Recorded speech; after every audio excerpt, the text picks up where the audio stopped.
stream. This is the Count of Monte Fisto back with some more Final Fantasy 11. I've been doing a couple more Odin quest runs for the end of Hot or Gone.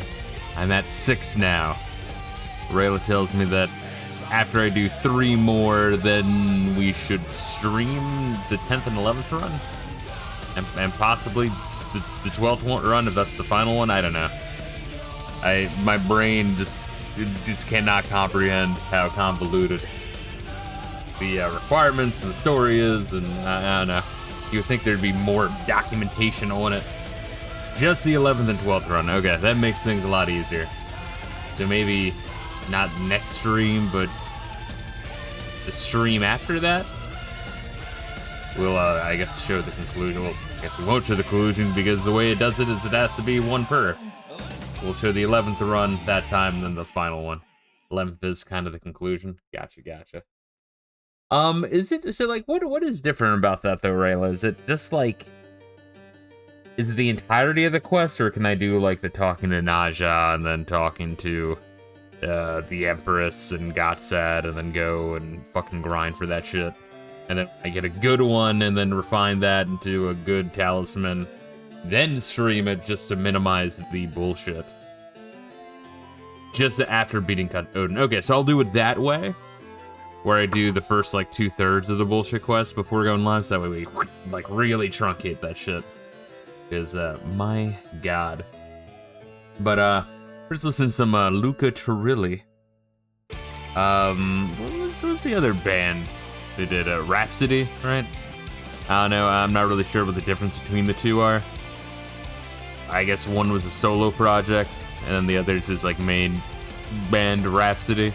But some like Italian orchestral power metal guy, very very fun music. But he was in the Travis the Moonstar, which I guess we could stream that. I guess we can do that real quick, assuming that Windows will allow me to full screen this shit. How does this shit work? And then we'll show the monitor. Ah, look at that. I will watch Travis the Moonstar. It's one of my favorite videos of all time. I'm probably responsible for at least half of these views.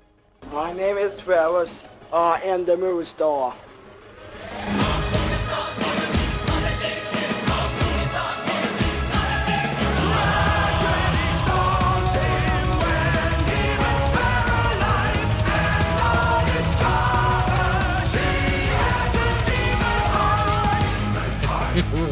What did she say there? Is that the werewolves is god? No, she doesn't talk like a retard. In fact, that's one of my favorite comments is like, since when is being black fucking handicap? She's like, werewolves is gothic. Oh god. Jesus fucking Christ, dude. Oh man, anyway, let's hop in the game. Reila, where's my kiss, you asshole? Or where's my invite, I should say. Yes, chillin' Winders. I still need to discover all that Winders has to offer, which is admittedly like the last 20% of the town. Not a whole lot. I didn't want to interrupt you. You were having so much fun. What's good, nautical bait? You going cray? What's up? Is it work kicking your ass, or just chilling, having a good weekend or a bad weekend? I've had to talk to fucking scammers and shit because they just never stop. Not a whole lot. I feel like either their scams are dying or the phone filtering system is slowly dying. But something's going. The Epstein files. There we are. Wow. Where are we going? Oh, you're in Portland. Sorry, let's go over there. Say what up. Anything in the Epstein files? I know there's like 5,000 fucking pages or some shit. And probably most of it's redacted, I'm sure. Which I heard that the, see, get the quest vein, gotcha. I heard that the reason that all of it was redacted, yeah. I heard that part of the reason why that might be, and don't get me wrong, bullshit government corrupted, of course. I agree with that. But one of the things is if they like reveal shit on an ongoing investigation. If those investigations on each of those people ever go to court and it's not redacted, that would sway the jury and shit would be fucked. Which, like, it makes sense, but then, like, why even do that? Maybe that's why they weren't doing it, but it's not like any of these fuckers are gonna go to court anyway. It's kind of a moot point to just fucking reveal it.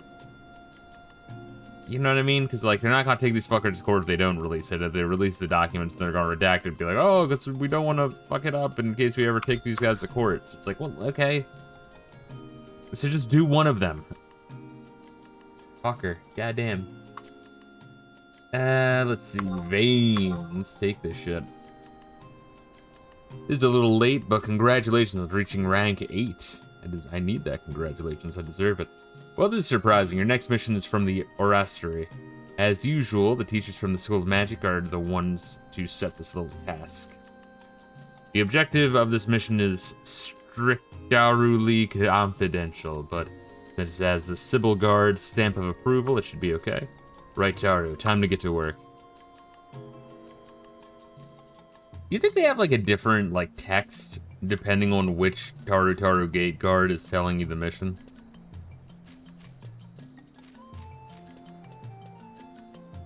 If so, that'd be a really autistic level of detail, but no, I wouldn't really put it past these guys.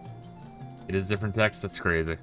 Because I was thinking, like, I'm pretty sure these quest givers have different, like, Taru style text patterns. Waters. Gee. Wah. Wah.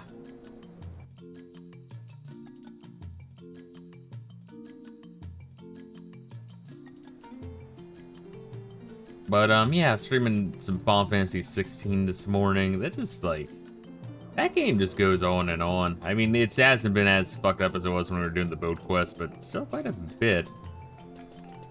I feel like you probably cut, like, 20 hours out of the game and have it be the same length as 15. It would be the better for it. I think people were bitching about 15, like, yeah, you hop on you ignore the side quest and the game's over. It's like, no, that's what you want for an action JRPG. I'm just saying. All of the guards have different text and different personality. Yeah, no, it's neat. I mean, I guess it's more obvious in Winders. They have the different fucking speech patterns. Entirely. Like whether they're rhyming like Dr. Seuss or doing the Aru thing, or one motherfucker was doing the fee-fied Bobarity text speech style, and I'm like, what the fuck? Who does that? Even in Winders, this Taru has to be obnoxious as hell.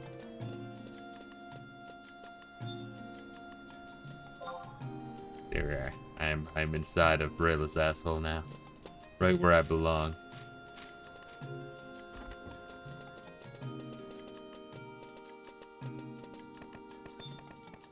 Oh god. Reila, you ruined me.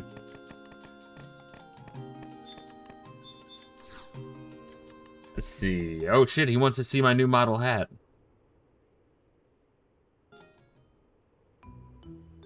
Sorry to keep you waiting. I guess he must be the gallant who got our mission at the gatehouse. The fucking, oh yeah, the fucking Christmas time shit, yes. Goblin merrymakers popping off. Are you acquainted with the amazing academic who administers our School of Magic? Absolutely. Ah, so you've met Professor Korumoru. As you're assuredly aware, Professor Korumoru rarely roams from his residence in Winders Walls. He barely bothers with the barest bones of his principal business. 4 years ago, he took a rest from his responsible role. During that time, the person who took his tenure had the title of Settle Good Godgel. With his dynamic endurance and diligent deductions, Settle Godgel was a marvelous nominee for the Minister of the Orastery. However, for some reason, he eloped and left us in the lurch. We put Professor Korumoru back in the position of principal, and now you perceive our present predicament. For 3 long years, our lecturers have lived with the lack of a leader, and luckily allayed any alarming eventualities. But if we continue to conduct our school on this course, I'm concerned it will conflict with the cultivation of our students. This is where you come in. I supplicate you to search the span of Vanadil and bring back Settle Godgel.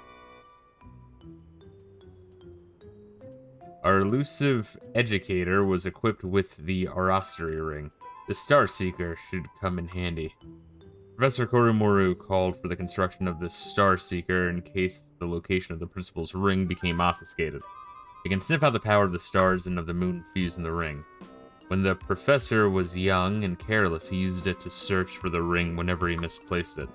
The Star Seeker will suddenly start speaking, so be sure not to let its spiel slip by you. Stand by, power on. Let's go, slacker. Start heading north. Are we really just gonna roam the entire planet, or is it in a fixed place? Do the book, okay, good. I wouldn't be surprised if it's random for each person. You just have to fucking roam through in a single northeast, south, or west clue in each new area. Get fucked. Yeah, these are the Christmas trees. It's very beautiful.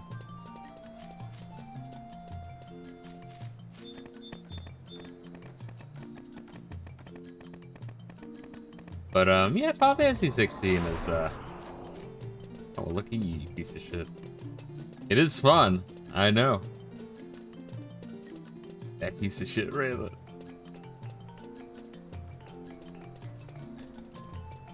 But now you understand why I was having fun with Thief, even though that's really the main strength of Thief. And the, increased skill and treasure drop. Mostly the treasure drop.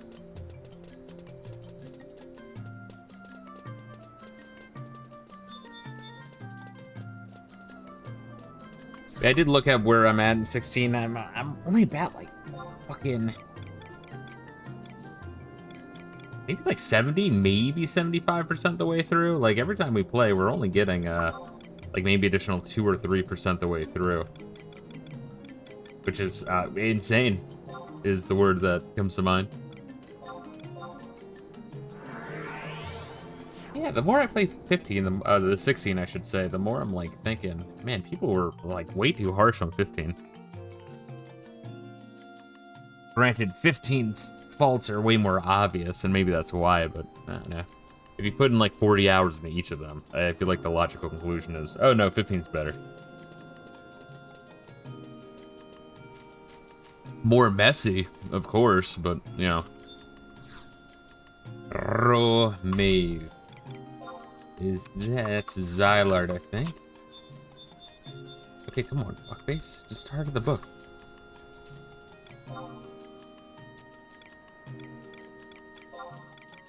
Oh, look at that. I remember stuff. Granted, it's a word with an apostrophe in the middle of it, which is very Xylartian. And we are doing End Nation quest, so that makes sense.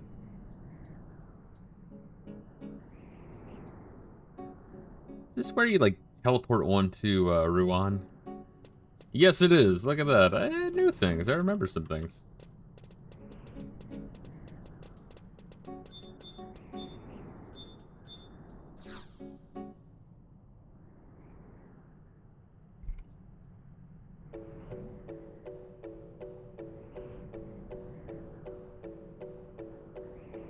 Let's see, you're almost at the top of it, somewhere in this area. A haunting song suddenly echoes throughout the ruins. It's a unique track? Aha, that's it, you found it, slacker. Whoa, what the fuck? Wait, something's not right, the power's too concentrated.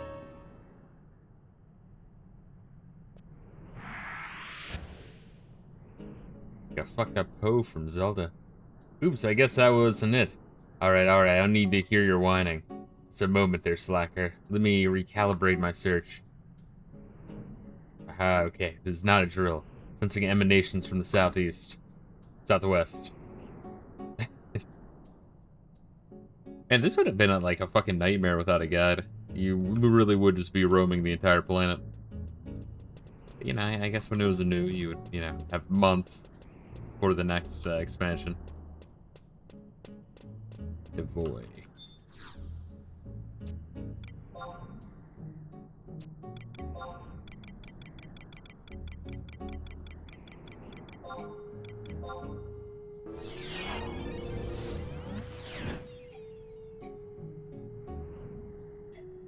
What, then I was studying for quite a bit. I'm nearly ready for my penetration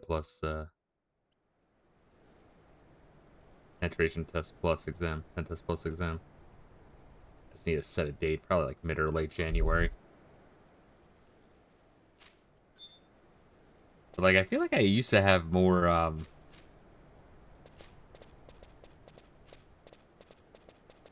like when I was, college age, I would have more like studying stamina, for lack of a better word. Goblin footprints. No?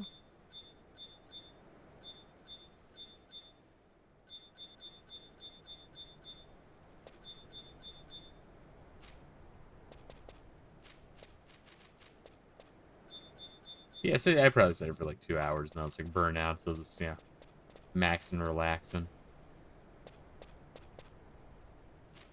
Watching some shit, doom scrolling. Then did like a couple time trials of F-Zero X. Just right, probably like, right before stream. That's just to, prepare for tomorrow. We're gonna be doing some Shining Force soon, some F-Zero X. And I'm pumped for both. The Shining Force 2 were in like a place where...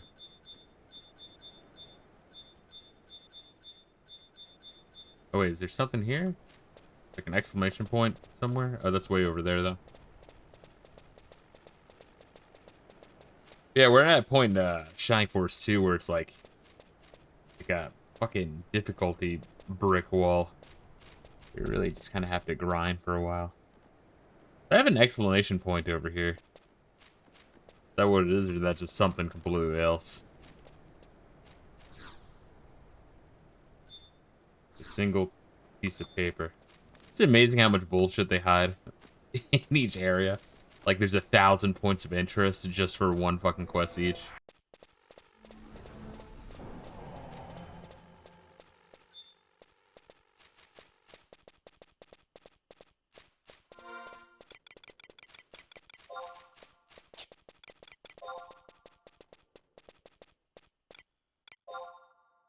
Merit points, I'm at 8,500. Job points, I'm at 26k.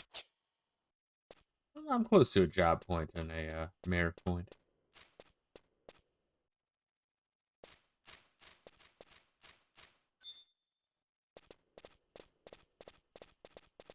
But one of the games another of the games I want to stream on the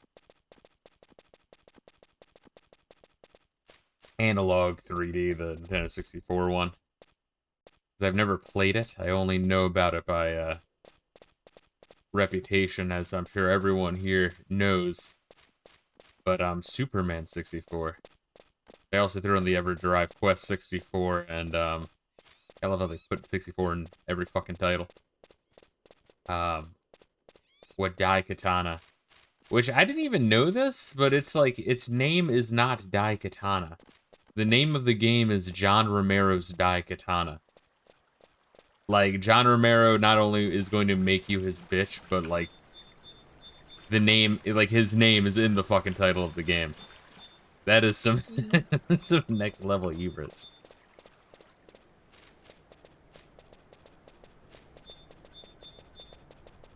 I wish more legendarily bad games had the, name of the head designer in the title. It's good to know who to blame.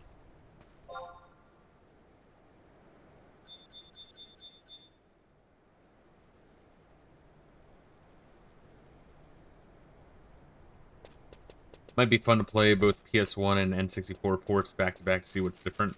Of Daikatana. Because if I was going to do Daikatana, I'd want to do the 64 version, because it's known to be legendarily horseshit. Just some games in general. Yeah, that would be neat. But Daikatana in particular, I'd actually be curious to play the PC version, which I also heard is shit. But that is, like, it's way better. I'm not sure why Daikatana is more known for the Nintendo 64 version. Most of all. I heard Glover is way different on PS1 than it is on 64. You know, I've never played Glover. Yeah, you know, and like we would rent quite a few Nintendo 64 games, so I got like a little bit of practice with the bunch. Yeah, I remember enjoying like Chameleon Twist 1 and 2. I'm not sure if they hold up at all. I remember renting Silicon Valley, but like these are games that I would play like for the weekend, sharing it between me and my two brothers. So like, you know, total play time is probably very small. But yeah, was Glover any good? Because I always thought it looked really, really gimmicky. Hmm. Ah, like as a kid, it's a hard game though. Yeah. Another game I honestly never played. Like, yeah, it was because it was a rental. We never owned it. But Pilot Wing 64. Which I think at some point I played on emulation. This is on my own time. Pilot Wings, like the OG NES, Super Nintendo version, I should say. And I remember, like, I don't know if I just didn't give that one enough time.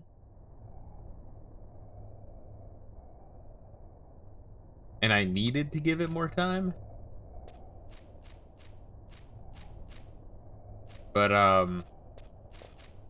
yeah, Pilot Wings SNES is hard. I remember hearing that if you manage to actually, like, plow through all of Pilot Wings, like the SNES version, there's like a helicopter night flying mission where you're trying to like avoid surface to air missiles, and it's apparently fucking brutal.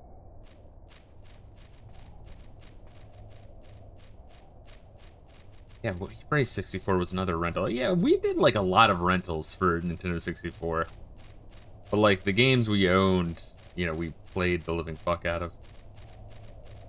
You know, Smash Bros, Star Fox, Ocarina of Time, Mario 64. Mischief Makers. Mischief Makers is absolutely another I need to stream. A lot of people either missed out on Mischief Makers, or if they do play it later on, they're like, whoa, this is way too fucking weird for me. And it's like, no, just give it some time. It is admittedly a hard learning curve, but it's treasure. I mean, they do phenomenal work. But, you ever played, let's see. My mom worked in the rental section of the grocery store, so I got to play Zelda Mega Man 64 that way. Yeah, I mean, we were at like a whole bunch of that. Not sure, maybe that was just happened to be the height of our rental. I feel like for PlayStation 1, we mostly owned shit.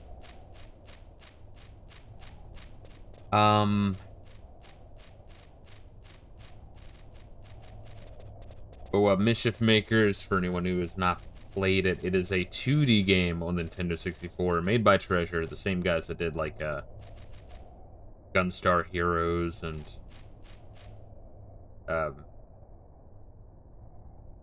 Rocket Knight Adventures. A couple others that people really, really like.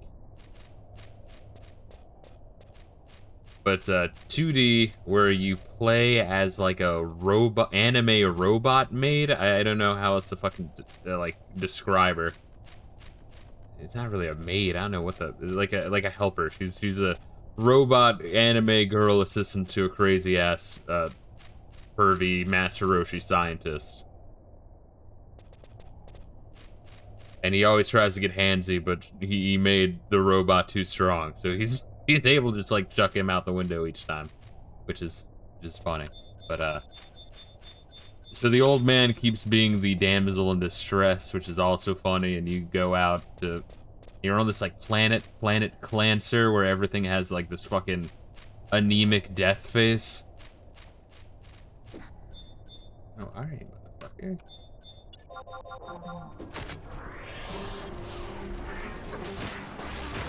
But then they hire, like, and there's like an evil anti-scientist that's trying to stop you from doing shit. And he hires, like, these mercenaries to stop you, and the mercenaries are all furries that, like, really, really are into the Power Rangers, so they all have, like, shout their moves and do, like, fucking transforming dances, and then they have, like, shape-shifting robots that then, of course, combine to a Megazord at the end. It's like, I don't know, the game is just madness. The game is absolutely fucking madness, and I love it. But the whole game is just you don't actually have a way to attack any of your enemies. You just catch shit. You just catch and grab shit. So you like catch the bullets, they throw grenades at you, you catch the grenades, shake the grenades to have it be more powerful and like launch it back at them.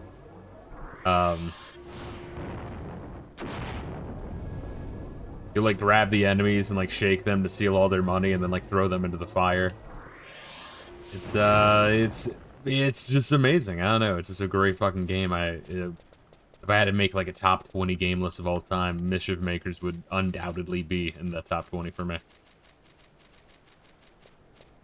As strong of a recommendation as I possibly give, but it's a hard learning curve. Nothing at all like it.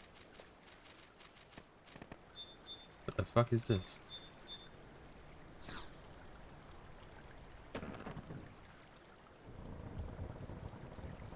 Neat. Oh wow, this is the Abbey. This is the Abbey that they took over from the Elvan. That the Final Fantasy XI devs just ripped completely off of Warcraft. Did I kill this thing? I'm gonna kill this thing real quick.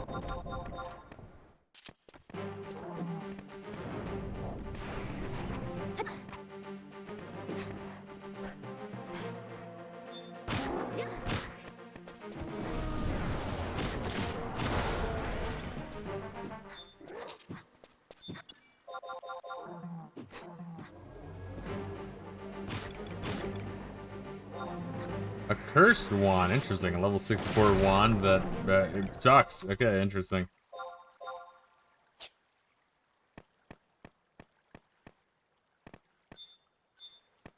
Do I have to check out something now? Oh shit, did I need one? Oh god, I cast it already. Fuck. I mean, it was a cursed wand. I had no idea. How would you even? I did nothing Oh my god, wrong. how would I even I did know? everything correct. How would I even know? Is that what, like, the guy had? I thought he had, like, something else that he fucking loved. Fuck, man. God damn it, I didn't know. I already was open as soon as I saw that shit pop up. I was like, fuck, I don't want any of that. Oh, I'm jumped out the window.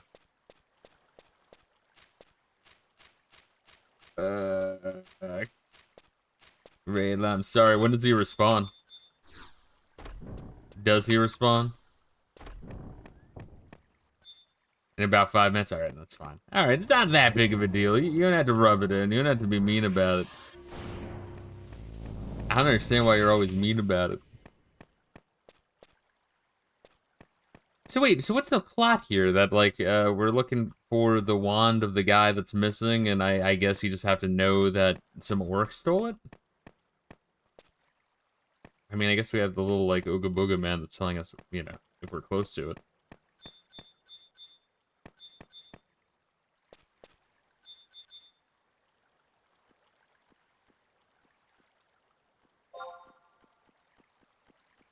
There we are. We dance happily together.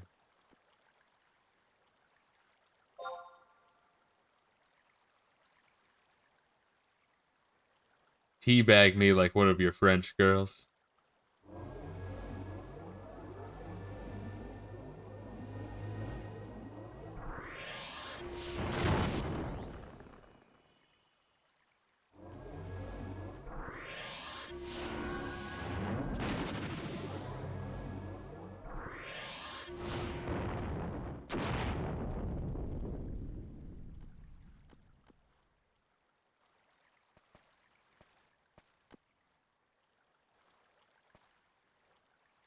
Did you think I should, like, I don't know, I'm kind of thinking, do you think I should,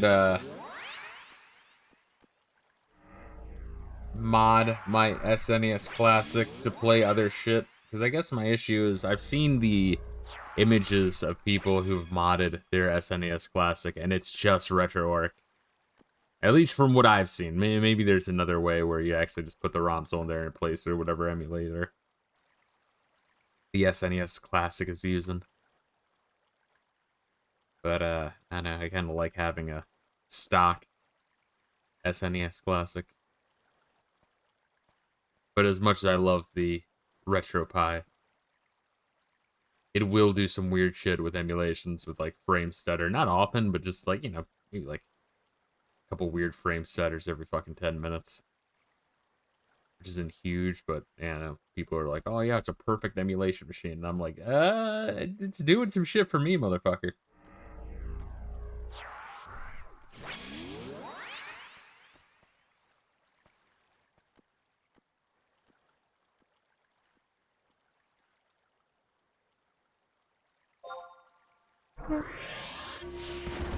Yay.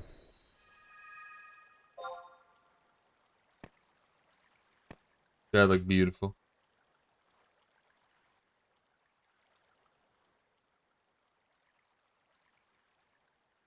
But really, I don't think you ever answered me. Maybe you did, and I just did the thing where I like ask a question, then you answer, and I like zone out and don't even see that you answered.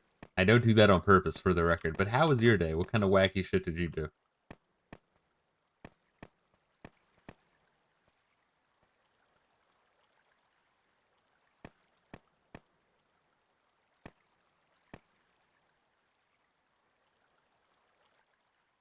Aside from FF11, of course. Non-productive, had some plans, didn't fall through. Gotcha, gotcha. But that could always be an excuse to just have a fucking lazy day. You know, if it's your day off, fuck it. You need to take this. Man, work has been kicking my... I mean, I guess work hasn't been that bad. It's just, you know, I feel like everyone's feeling it. You get to the end of the year and everyone collectively stops giving a fuck. So I don't think I'm unique in that way. But it does make waking up in the morning really hard. It sounds depressing when you put it that way. Rayla, don't move when I'm trying to become one with you. There we are. There we are.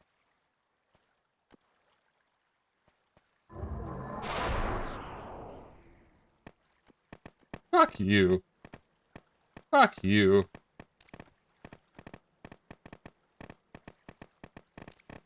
Where's some other like fucking see I could also do like Diddy Kong Racing at some point. Although that game, like the campaign I remember being hard as balls. I always hear that the Nintendo 64 is a fuck ton of racing games, and then I'm like, is there really that many? And then I'm like looking at my list of games I've downloaded for. I'm like, okay, yeah, that's fair. Hold up, let me see if I can look this shit up. Oh, this motherfucker came back. Can't even like stand up here.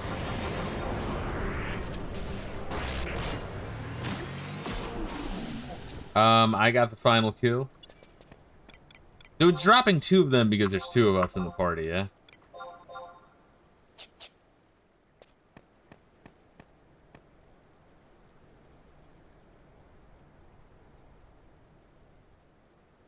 Or maybe he always drops 2.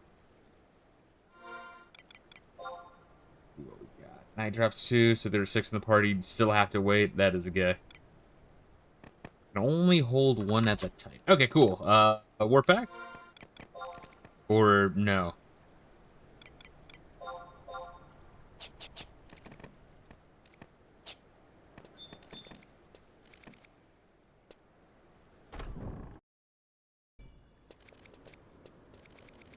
Yeah, that's another thing, Banjo-Kazooie. I never really played much of it. I know some people swear by Banjo-Kazooie. I probably have a grand total of like 40 minutes played of Banjo-Kazooie in my entire fucking life.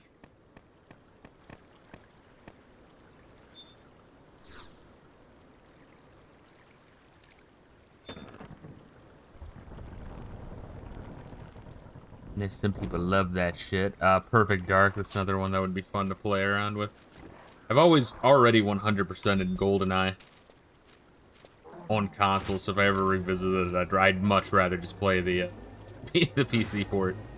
If I did Perfect Dark, I'd play OG. It's one of the games I've only played a little baby bit of.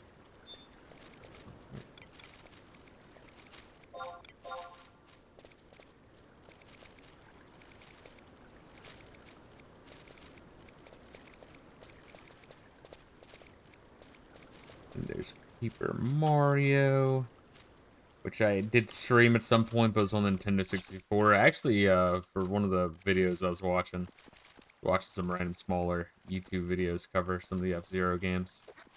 But one of them, it was a real autistic zoomer that, like, his takes were just across the board bad.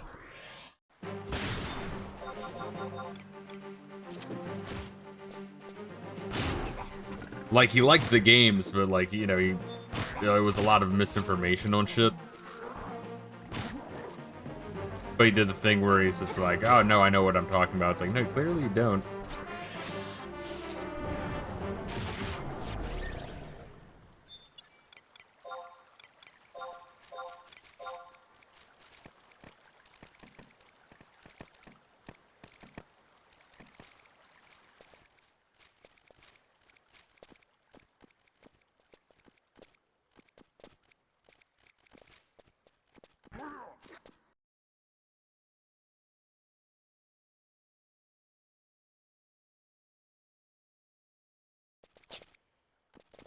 But, fuck, what was I saying? Oh, so he was doing, like, the, he was like, oh, make sure to buy the Virtual Console version of these games. He was showing off some, like, of, like, the Wii Virtual Console version of the games. I played a bunch of, Virtual Console, but I remember Nintendo 64 on that shit being off and having, like, weird fuzzy filters and fucked up resolution and fucked up frame rates at times. But another thing that I completely forgot about is, like, the color is, like, super fucking dull and shitty.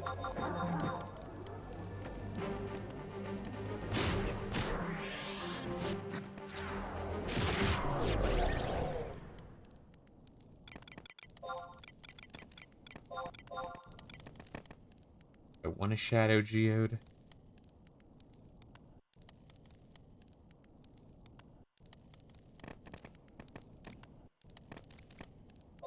I guess no. Oh, this motherfucker. Oh shit, I didn't even see him standing there. Ah, there it is. It's on that Tarutaru. Yipes, that's an Arosari doll, which means you must be an ancient Taru of the Arosari. So, you finally found me. But let me just say this in my defense. I'm waiting for reinforcements from Sandoria to arrive, so I haven't Taru been able to move from this place. Until the knights get here, I have to magically seal this area for the sake of the people of Sandoria. However, my concentration for maintaining the seal is being disrupted. An orc carrying a cursed wand has been expelling me from afar. This has further hamper-wampered my chances of getting out Taru of here on my own. If Moreno Tono was the one who put Taru you up to this, let him know of my situation. Am I handing him the fucking shit, I'm assuming? Ah, one more thing. One more thing, what?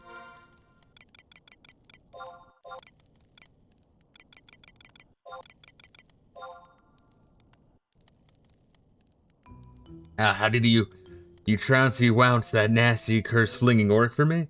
This makes things so much easier. But I tell you again, I can't hardly leave here until the knights show up from Sandoria to handle things. If I'm not here, the people of Sandoria will be facing an awful, warful orcish horde. That should be reason enough to placate Moreno Tono. Why'd I run away from the Arosari? That's something I prefer not to talk about. But I guess if I don't try to explain myself, you'll just drag me back to Windurst. Fine. This is just between you, me, and Moreno Tono. You probably already know about this, but Professor Korumoru has been exchanging lovey-dovey letters with a girl called Mojiji. Actually, the person writing those letters was me. Principal Korumoru had embezzled several years' worth of the Arosari's budgetario, and didn't look like he would be giving it back, so I thought I would take the name of Mojiji and try writing him a fan letter. The effect of this was almost instantaneous. Every time I wrote him a letter, I convinced him to return a little more gil. But all the deception started to make me feel uneasy-queasy. Before I knew it, every time I laid eyes on Professor Korumoru, I would feel a sharp pain in my stomach. It was a serious case of work-related stress. So I thought, Taru, I would get away from the Arosari for a little while, and go where I could find some solitude and peace. Then all this happened. But since I didn't, Taru, want to go back anyway, I decided to keep my whereabouts from the Arastery. Does that explain things for you? You can go back to the Arastery and report that to Moreno Tueno. You sure you don't want us to check in with Sandoria and tell them to hurry up? What am I kidding? They can't even breach the front perimeter. There's a single orc guarding it. Nah, fuck him.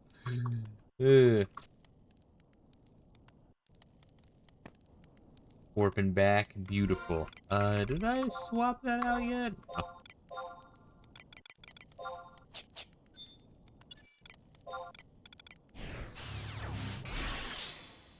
5, 4, 3, 2, 1. Beautiful.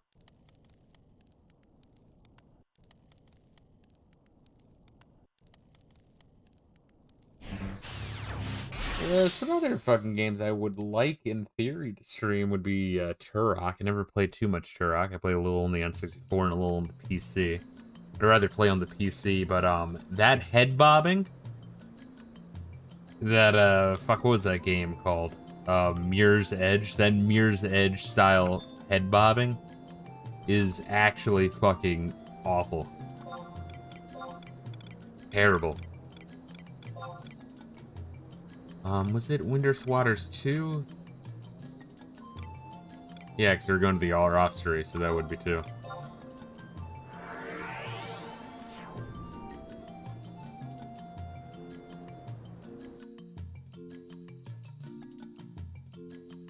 And, like, another game in my memory was Harvest Moon 64. I remember really enjoying that one, but I feel like since playing, like, I feel like a lot of that would be nostalgia, and there's probably a lot of clunk related to it. But also, since playing Stardew Valley, I'm not entirely sure how much of that would hold up, so I might fuck around with that on my own time.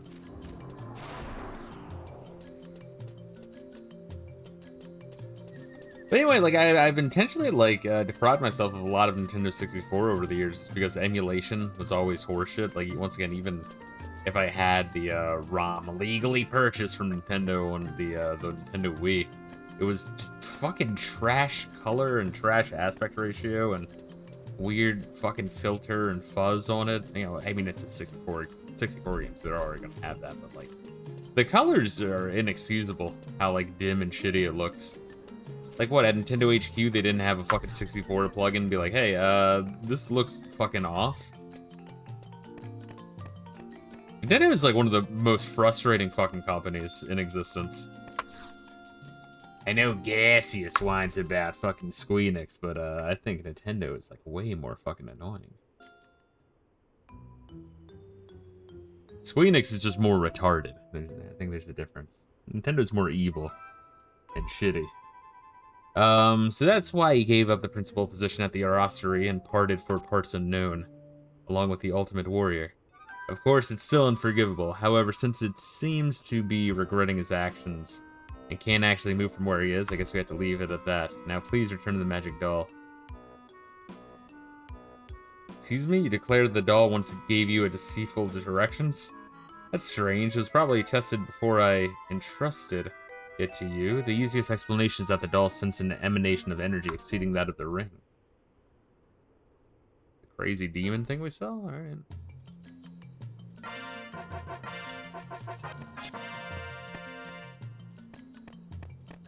Alright.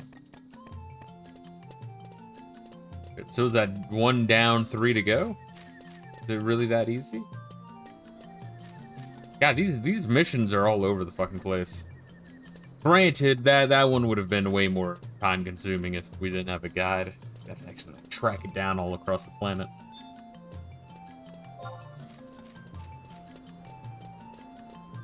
Let's see. Kirby Crystal Shards. That's another one I'd like to fuck around with on stream. I love Kirby Crystal Shards. Some people talk shit on that one. I don't know. It's just like, oh, you move slow. It's like, okay. like yes. It is a slower Kirby game, but I mean, just the combining of powers is real neat. And I think the level design is way better than the Dreamland 2, which is my issue with Dreamland 2. Because the levels were very just flat. And then the later ones would be like, oh, in order to know what to do, you have to play through it and do process of elimination over and over and over again. Crystal shards, you just look at the color of the barrier after finding the barrier, be like, oh, alright, let me try that combo.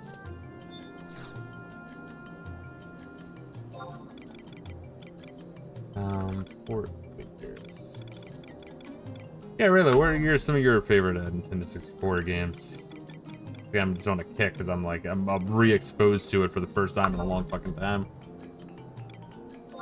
It's like, I know some people are fine with emulating it. I'm not. It's too shitty and iffy. It really is. It's one of the reasons I never got into the Sega Saturn either, is because, like, I would emulate it, but, like, you know, PlayStation 1 and PlayStation 2's Super Nintendo and NES, those are, like, really emulatable. Same thing with GameCube.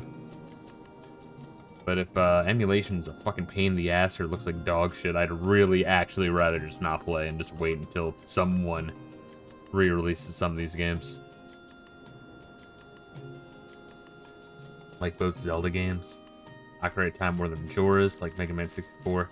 Felt the PlayStation 1 version was overall better. That's what I heard. When I was in the PlayStation 1 grab bag, I streamed a little bit of the like the semi-sequel spin-off of that for the PlayStation 1, where you're playing as the chick. That one was actually really interesting. It was like a whole bunch of different style games in one.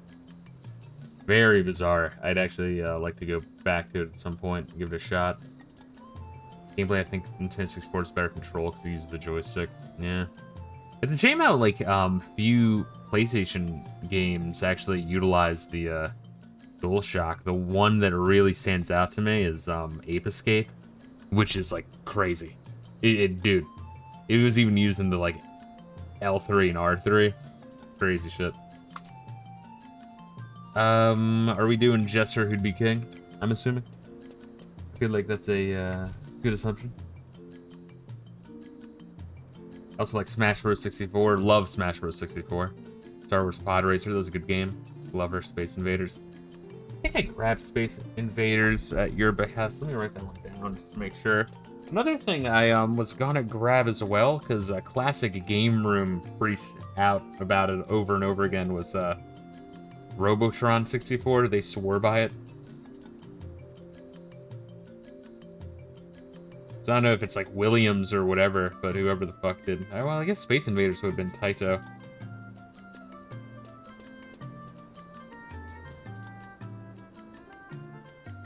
Yeah, it's kind of weird that all these like old arcade games had like oh, let's kind of make a new one on there. Although I think we had, maybe it was on PlayStation 1, but we had one of the Namco museums. But in it, like, you could walk around the museum.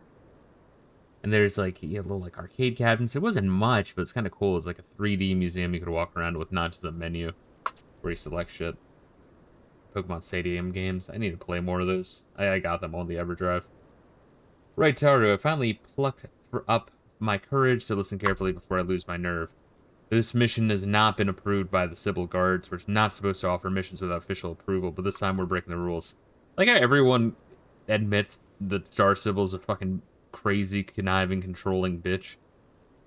Ed Monte Fisto, we want you to help Mr. Apururu. Go to the monastery and meet with the minister. Ah, and you can't ever tell anyone about this mission. If you see any Sybil Guards, turn tail and run like a rab. Oh, Blastcore? Blastcore is another one that, like, I never played.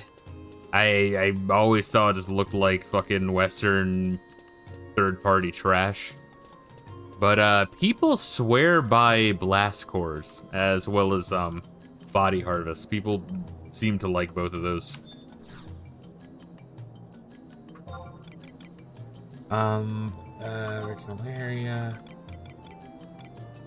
Winter's Woods. There we are.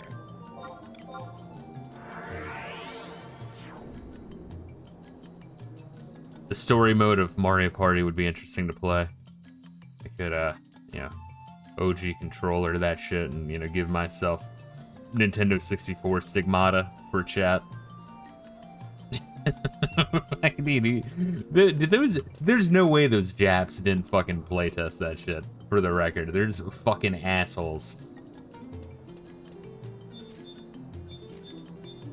Fuck you, I too pigu.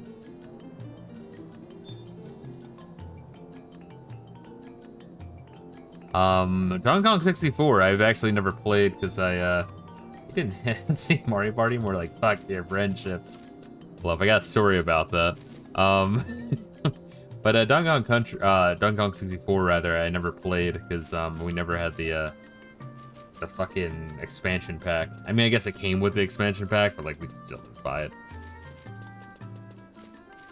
But no, Mario Party when I was in Japan on the like international fucking flat, we were like, I don't know, because like retro games and consoles are so ridiculously dirt cheap in Japan secondhand. It's crazy. But so we were playing some like Mario Party because I don't know, like Nintendo 64 was like $5. Mario Party was like $1. Probably $1 for for a controller. Like they want to be rid of that shit so bad. They're like, please, we have bins and bins. Just take it. We'll pay you if you take this shit. I'll continue that story. That's a premise. Keep that shit in mind. You have my thanks. I'm sure you've heard from the guards how terribly, wearably important this mission is to me. As you know, my brother, Minister Ajido Marujido, has now spent considerable amount Taru of time in the Dark Dungeon. Dude, the Star Symbol is such a bitch, man. It's crazy. My brother is a very resilient person. However, the Dark Dungeon is a chamber that drains magical power to spend that much time in there. I beg of you, please help me save him. I know this goes against all the rules, but I have to help my brother. Leave it to me. Thank you, Kanamati Fisto. Time to get some Taru pussy. I've been researching a way to save my brother.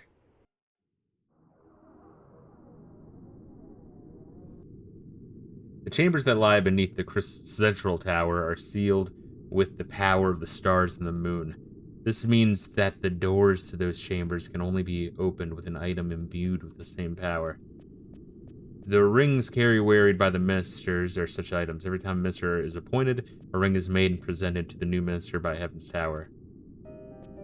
After learning this, I took the monastery ring and set off for the Dark Dungeon.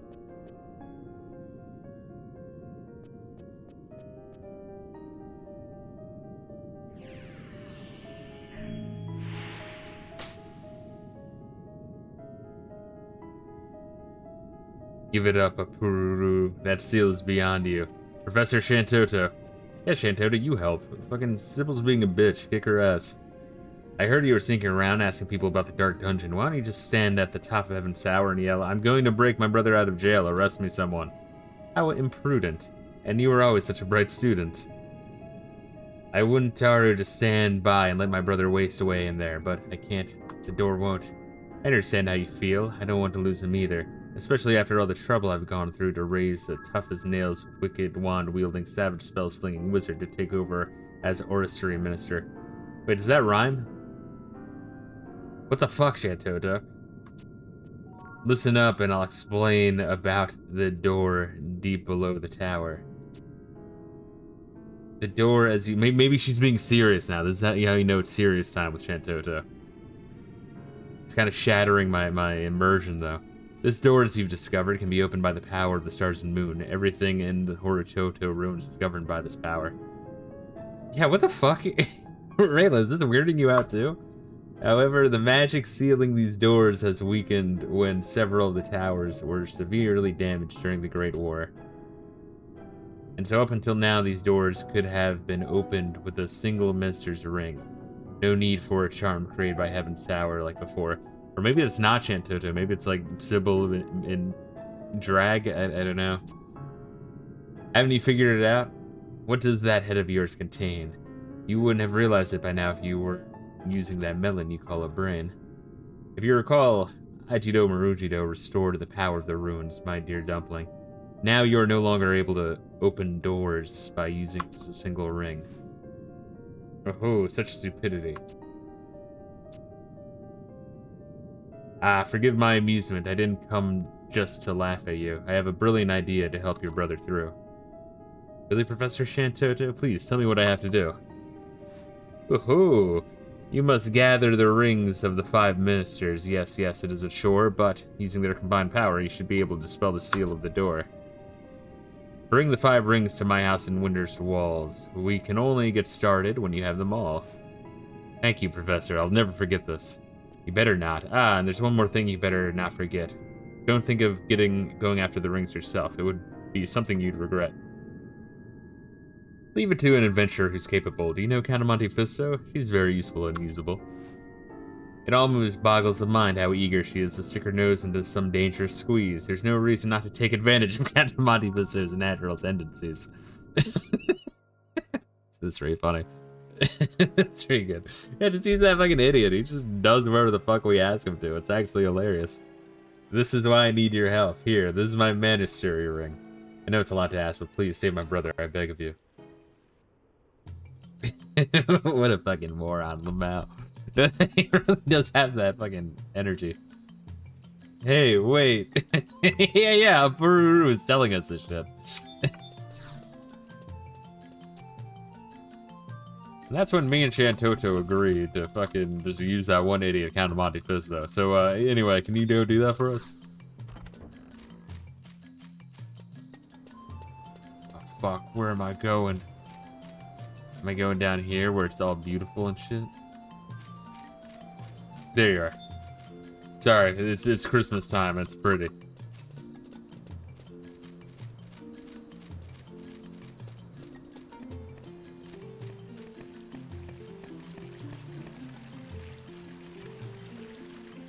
Is this too quiet now? I feel like it kind of is pretty quiet. Can I turn it up in-game, or would I have to alt-tab? I feel like since I upgraded Windows, upgraded in air quotes, shit just got slightly fucked, but everything got slightly fucked. I feel like if I ever met you IRL, I'd need to dangle keys in front of you to get your attention. No, I'd be like, oh my god, Reila, hey. I'd give you a big, big ol' hug. And you'd feel how excited I am.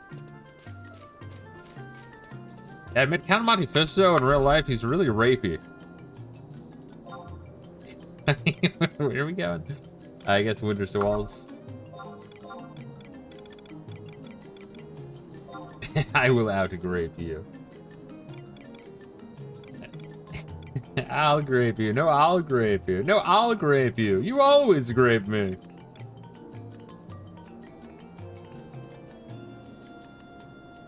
Fuck. Doom 64, that's something I'm gonna stream PC. I know Doom 64 was originally on the Nintendo 64. So that's the more accurate way to play it, and I get that.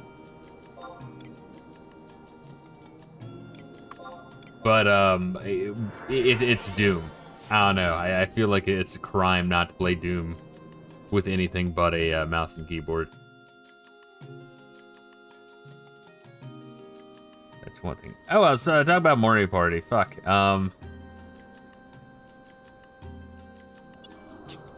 Yeah, so we were playing, like, I think it was Mario Party 2, and, like, we were playing together in the International Hall. 4-player. It's like me, an Australian, I think, like, and 2 Japanese motherfuckers. That's where we're going. Oh god, are we gonna fight turtles? Or are we going to Castle Ostro, go fuck yourself? It's one of those 2 areas. Go back to the place from the last mission. Wow, really? Back to Devoy?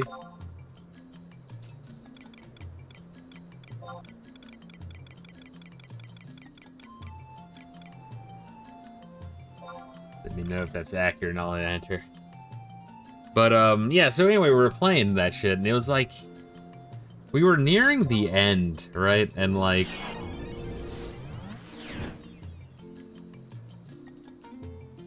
Ah, no, I think I was like, one dude had like 3 stars and I had 2 and the other 2 had like 1. But like, you know, I roll some shit.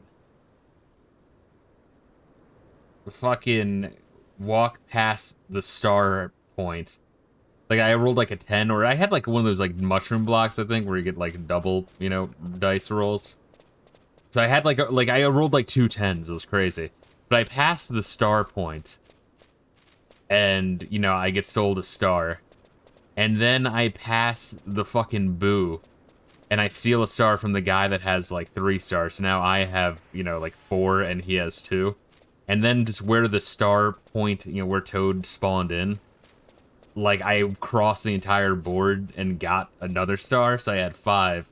And then I landed on like a warp block or like one of those like question mark blocks. And I just got awarded like a fucking 6 star.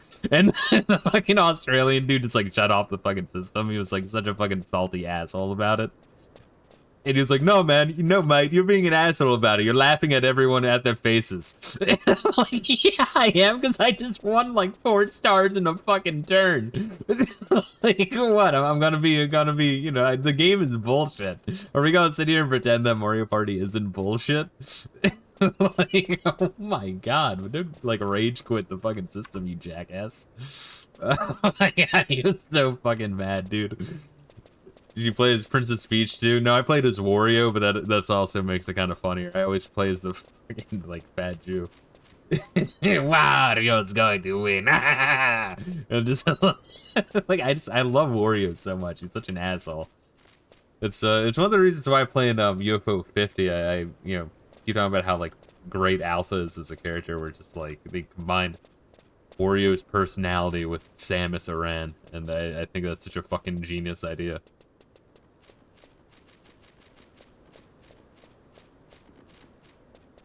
Man, but no, that was like, that was just the most insane RNG I've ever seen in Mario Party.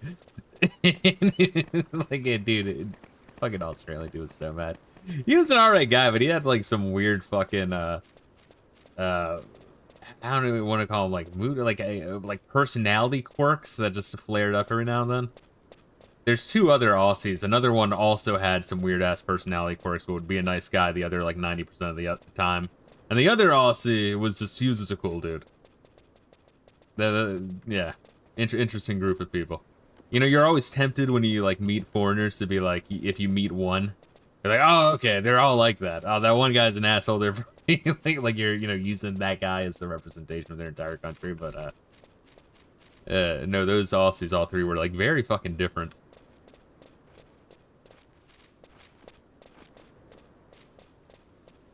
Yeah, interesting group of people. I think before meeting them, I never used cunt that much.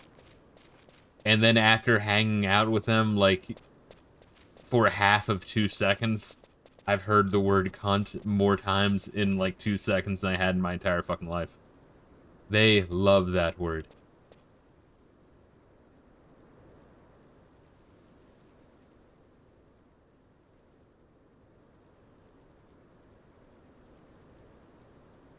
I've dated an Australian. I can't get that word out of math. It's really fucking funny. I don't know. They love that word. Which is funny because there's, you know, a lot of like American women in particular, like they will just like fucking hate that word. They're like, oh my god, it's violent, it's mean, it's misogynistic. Then you talk to an Australian, like, ah, fuck that, you cunt. I can't do a good Aussie accent. Shut the fuck up, cunt. Exactly. That should be your reaction.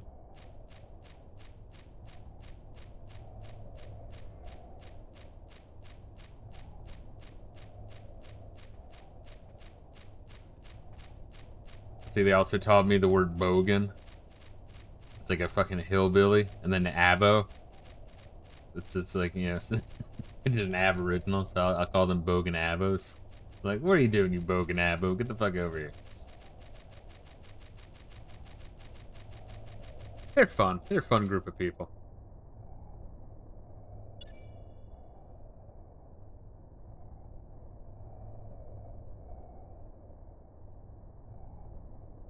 Yeah, so I want to make like a whole bunch of Mario, Nintendo 64 thumbnails, but I don't want to go too overboard with it. Ah, yes, abos. The only people that need a PSA to not sleep on the road. Or chug, like, hand cleanser or whatever the fuck weird shit they do. Ever see that one clip of Aboriginals where they're like, they're on like a show doing like a musical thing and they're like, like they look just like aliens and shit? And then the comments, yeah, you know whatever, you know exactly what I'm talking about. I need to. It's been years since I've seen that, so I need to refresh my memory. But yeah, and then all the comments are like, "Wow, we really are just gonna sit here and pretend we didn't just witness like cavemen from like 500,000 years ago." Because that's what they are. Like shit, some tranny is singing the song and they're just babbling some bullshit. Yes, yes, yes, exactly that one. It's exactly what it was. But yeah, even in the comments, they're like, "Wow, we're really just gonna pretend, huh?" That like what we're looking at isn't quite human.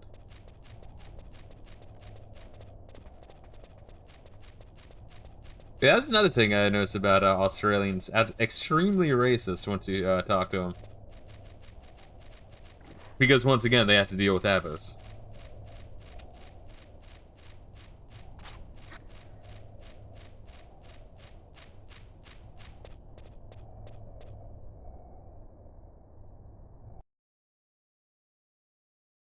Let's see what else we got here.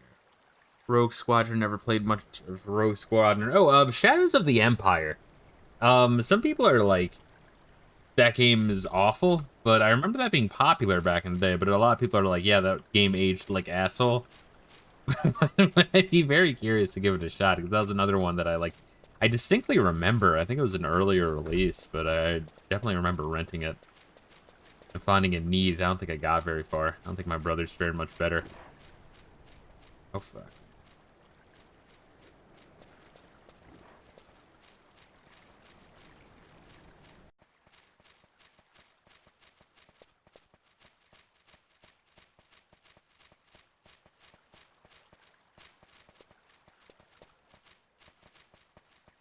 Isn't it amazing how, like, how, like, how 4chan radicalizes you is just to show you a bunch of video clips from around the world? You ever stop to think about that? Like, you know, yeah, they're radicalizing people. It's like, no, they just shared a bunch of videos. Like, unedited videos. And let you be the judge. It's really fucking funny to me.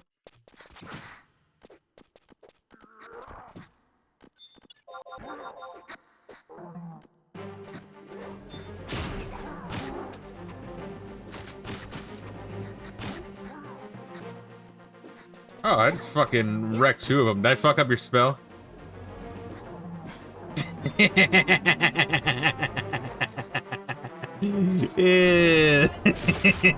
That gives me great fucking enjoyment. As you fucking get all the merit points, you piece of shit. Why are you getting more merit points than me? The hell? I'm like real close to one. I have to target someone to cast a spell. Yes. And as I was killing that one, I was actually wondering if that was the case, but I wasn't sure. So I won't do that again, but I was fucking enjoying.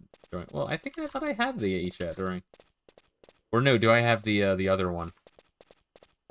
The limit point ring increase. I think that's might be the one I have.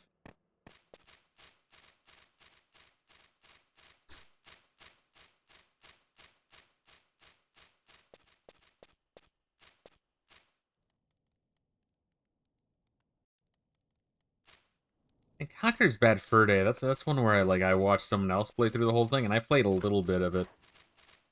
But do you think that game holds up, or do you think that was like it was yeah funny for the time, but it's kind of a clunky platformer? I don't know. There's a bunch of shit.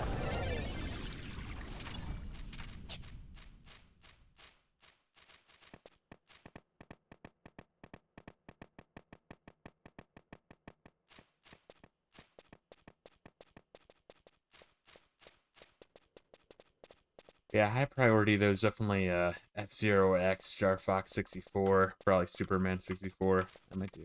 I don't know. I don't know if I'll have like a stream dedicated to Superman 64 if I want to like combine that with Quest 64 and Daikatana and just have it be like shitty N64 games.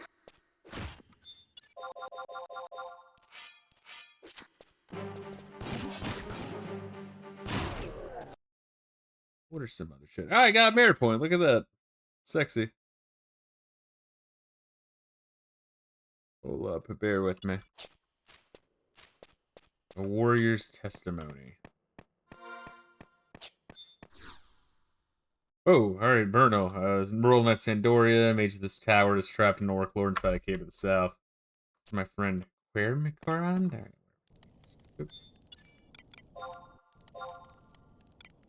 Pass. There we go.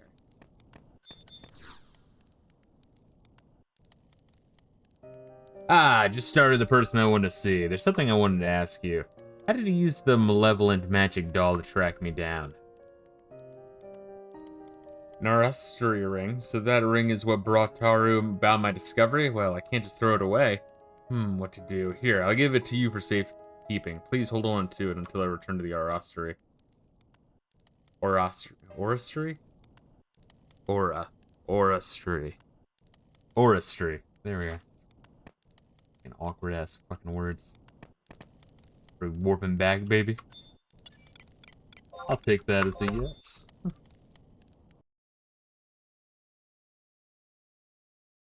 Yep, then go somewhere else. Gotcha.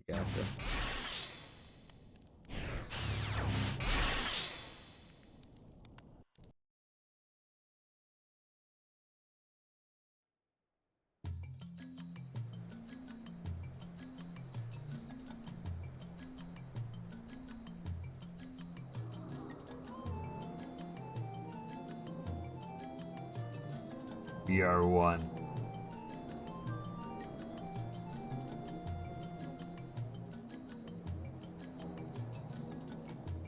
Bayin HP2.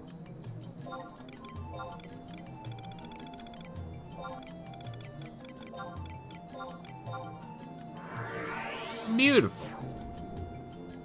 See, now I'm looking at like NintendoLife.com, which apparently they like have everyone on there just continuously vote for games, and it's a dynamic list, I think. But they have a top 50 for each system, which is interesting. But there's a couple of like NES, like as much as I've played of the SNES and the NES, there's a couple of games for those as well that I have not fucked around with. I need to right that wrong. Just for the NES and SNES, I've played so fucking much of it that in my head I'm like, no, let me not play any more of that. I've already played so much of it. So I've been kind of prioritizing like Genesis and PC games and shit.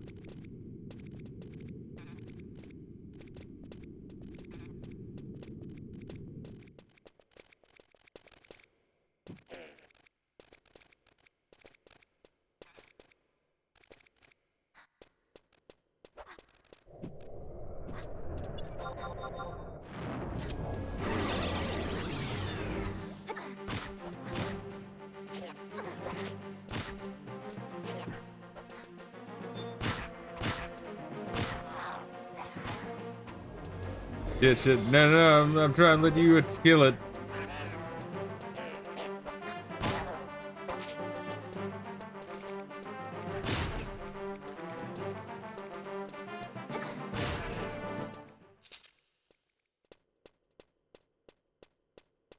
Where'd that rat bastard really go to?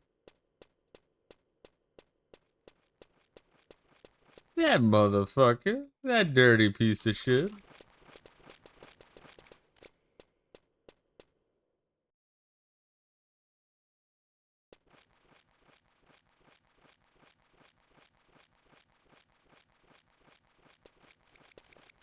Ah, you missed me on the one trail? Yes, I did. I had no clue where you were, and I was lost. I felt like a child in the supermarket. I'm looking at other fucking games and shit. I like Super Punch-Out. I remember streaming that one. That, there's like a special fucking tournament that you unlock by beating it on everything else. But with, like, excluding that special fucking tournament. The highest one aside from that one, that one, like, I got filtered like a motherfucker on that one. That game is like ridiculously hard.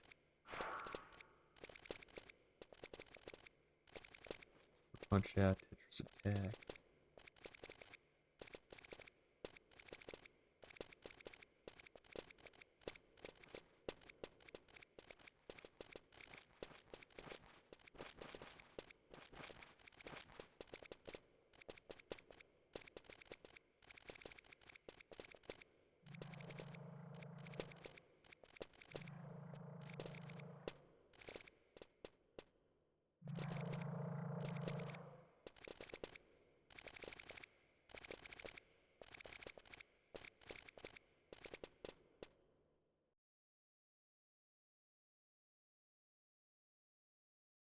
I never played any, like, the Quintet JRPGs on the Super Nintendo.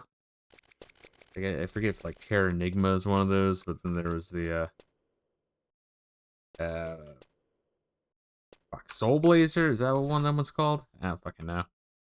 There's a couple of them, like the Enix ass games.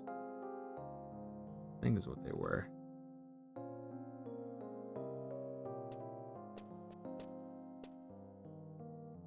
I never expected to see you around here again. Your adventures certainly get around. And now, what of the Book of the Gods? What has become of it since the Ancient restored its magic?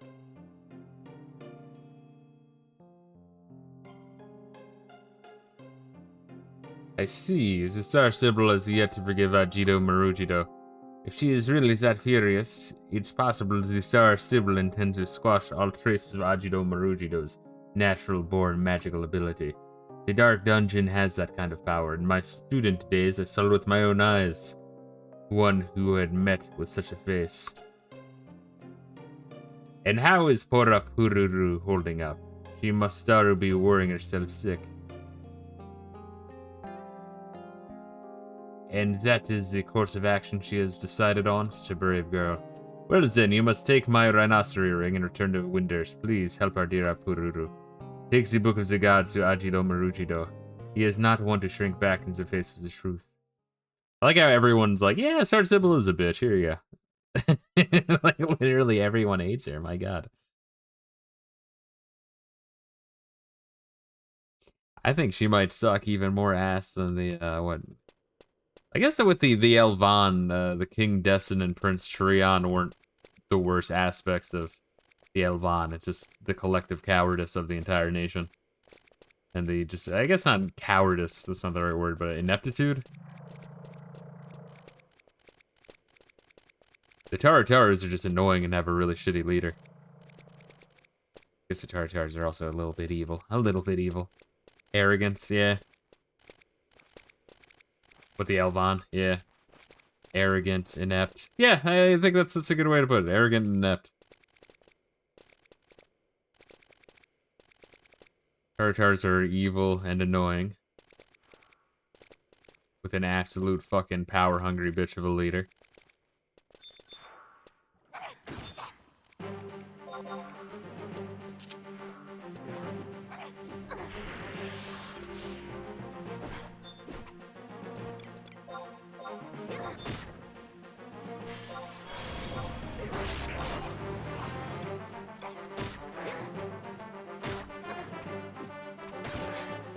Oh, look, I drew aggro. Look at that.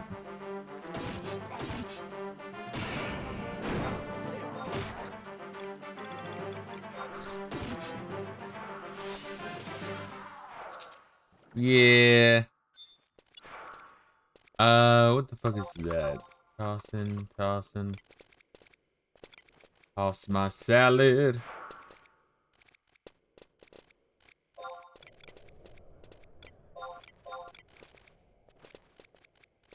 Level 51 aiming bracelets, it's rare. Plus 6 accuracy, bro. It only lowers attack by 18, which is substantial.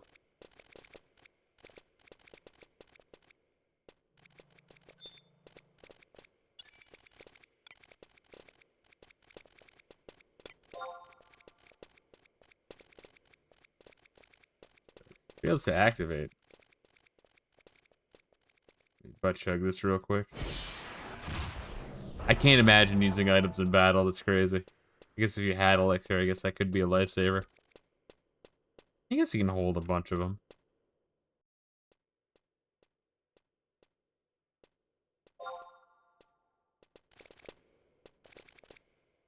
That restores a shit ton of HP and MP. Yeah, like if you're in like a really fucked up match, like against like when you're fighting the Elvan Nazgul or the Siren, I could see those being useful in that case. My god, Nintendo Life has Secret of Mana's number 18. Don't get me wrong, like it sounds pretty, it looks pretty. There's something just off about the Secret of Mana game. Like I think it's overall better than Trials of Mana.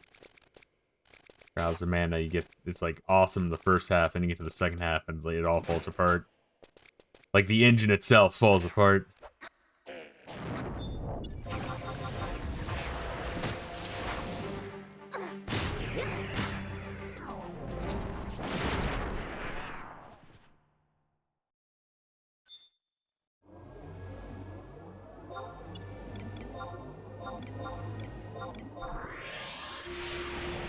Re-raise 2.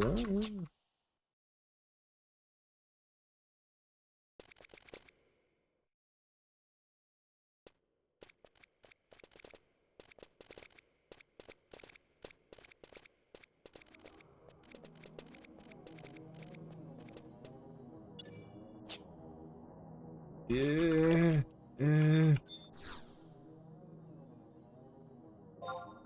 Where we going, baby?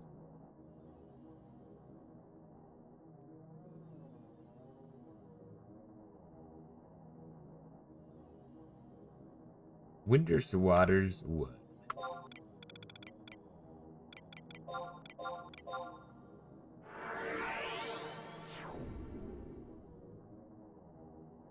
That's also crazy that they have fucking Earthbound as number 7 in the top 50. But like Earthbound, I'd say you probably would have to put in the top 50 games, right? But not in the top 10. That's crazy. People are ridiculous when it comes to Earthbound, if you ask me. Holy shit, it's a Galkin Santa Claus.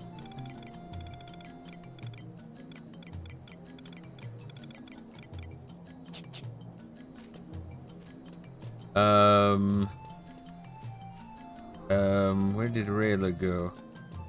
Oh god. Earthbound is the best game ever made. Fisto. You didn't know that? I guess not. I'm gonna assume we're going this way. To left or right? Which one of these? Yeah, it's just like, I mean, I've complained about Earthbound before. Really not in here? Huh. Oops, I went to Woods. Oh, okay. So you fucked up. You fucked up, and you're gaslighting me again. Look at you. Yeah, it's like, I guess, I said this before, with Earthbound, it's like, I kind of like the story, I like some of the theming, I feel like it would be cool if they went more in depth with it. A lot of people, I feel like they read into it more than that's actually there. And it'd be cool if it was actually there, but it's not. It's like, I feel like it's a bunch of headcanon shit, or like 3 Deep 5 me shit, you know what I mean? Like, are you sure you're not just like filling out a fucking wiki with this shit? You're pulling out your asshole, because I talked to all the NPCs. There's like certain like conveyance of shit where it's just like, I remember going between, I think it was Foreside and Summers, for like one quest is like half in one and half in the other, but you wouldn't really have any way of knowing that. And certain points it would like have this weird difficulty spike, and then it would become piss easy for the next like 10 hours of gameplay. It's just some like weird balancing shit.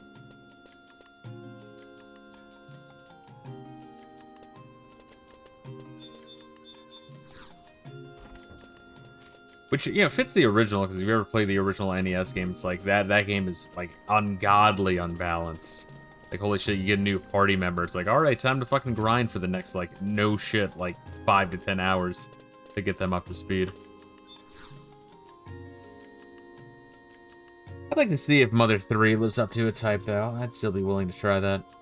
Nice hat. Shame it doesn't suit you, though. Maybe you'll suit me, as they say. Yeah, I'll think, Rayla, this person just wants to talk about hats. What the fuck? You've led us astray again.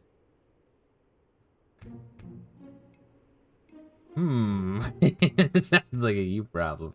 What? There's no reason for me to feel guilty. I have absolutely no intention of denying the will of the Star Sibyl. What's that? You want me to lend you your op history ring again? I know what you're up to. I'm gonna go back to the mastery, don't you? There's no more reason for you to go there. In fact, Daru, you really shouldn't. How would you talk yourself out of trouble wubble if you happen to run to the Star Sibyl again? What's that? That's not the reason? You mean you want to break Ajido Marujido out of the Dark Dungeon using my history ring? The Dark Dungeon, huh? They say that the Dark Dungeon drains a person's magical power, eventually killing them. I doubt Heart of the Star Sibyl really intends to rob Wabajido Marujido of his life. I don't know, man. But she may be angry enough to rob him of his life as a mage. Once again, he's a little power hungry. There's once a similar tragedy I seem to recall. Now, who was that? In any case, I have not the slightest interest in doing anything that would benefit Taru, Ajido Marujido. If you're looking to help him from me, if you're looking for help from me, you've come to the wrong place. Now get out of here.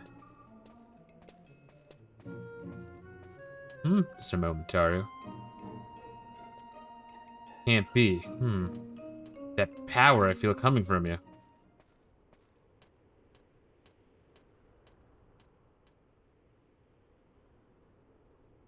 And magic has returned to the blank tome. It's a miracle. This will mean the salvation of Windurst. What? You don't intend to have Ajido Marujido read the book? Don't Taru be a fool. If you want someone to read it, then give it to me. I can. Great goddess, I cannot. This is beyond my strength. I may be able to open it if I had the Diz Star Sibyl. A wily wizard of Ajido Marujido's power should be able to withstand this magic. I must admit defeat Taru. But, if I help you get this book to Ajido Marujido, you must start to tell me what knowledge the pages contain. I must start to know the dangerous truth learned by Minister Karaha Barua. I'm guessing that's the person that, fucking Star Sibyl ruined their lives of before. Because Karaha Barua is, like, dead or gone or something. Here, take my epistory ring. Return to me as soon as your task is complete.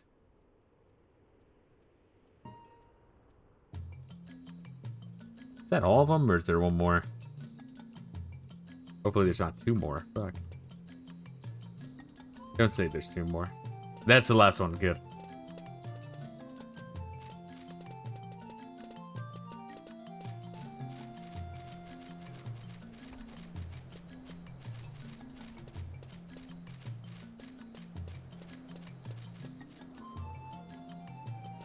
I really had to look at the top 5 of a SNES best of list to know that it's Final Fantasy VI, Chrono Trigger, Super Mario World, Link to the Past, and Super Metroid. Those are so disgusting that it kind of has to be up there. Although personally, I would have Mario RPG in the top 5, but they have it in the top 10. That's neat. Windurst Woods, there we are. Jesus Christ. Yeah, I know why Windurst Woods, just, I don't know, I'm like blind to that one in particular. A lot of like Windurst and then shit that starts with a W.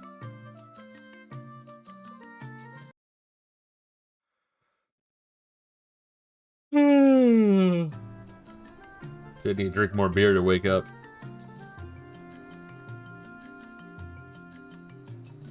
Yeah, Reila over here keeping my ass up all night. Being like, no, keep playing Half-Life 2. You have to. You're not allowed to stop playing. Yeah, this dude was like bullying me the entire time I was playing that. Being mean and shit.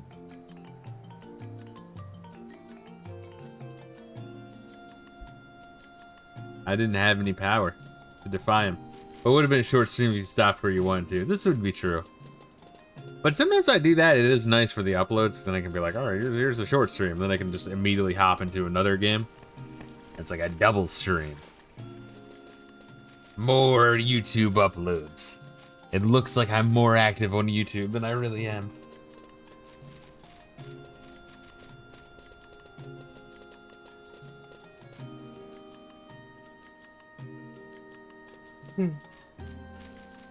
We're active in the glory hole. Well, that's true too. I'd like to go to my local truck stop.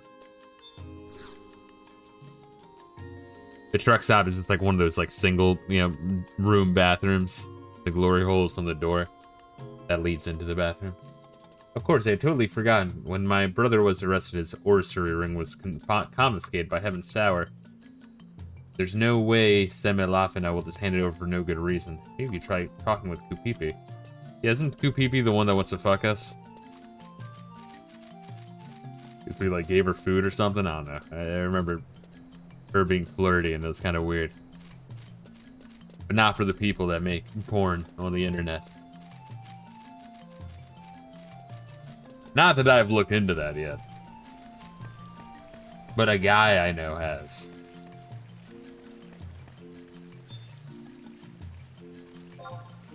You searched for it, didn't you, sick fuck?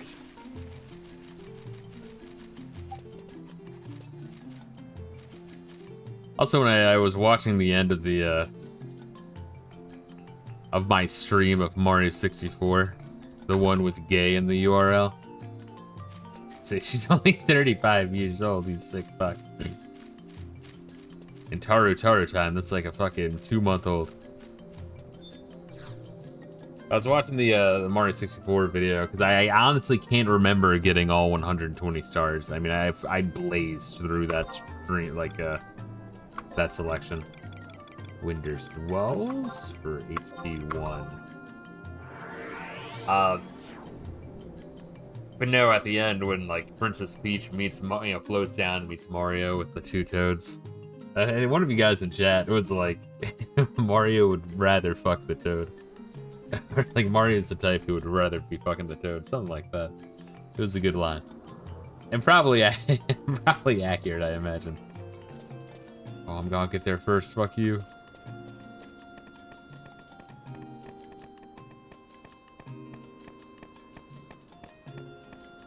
See, Red's gonna try to use fucking Flea and beat me to there because he's a petty piece of shit. Yep. Like clockwork. I'm still gonna beat him there. Just so you watch. I win. Get fucked. You're a piece of shit, Reila. I hate you.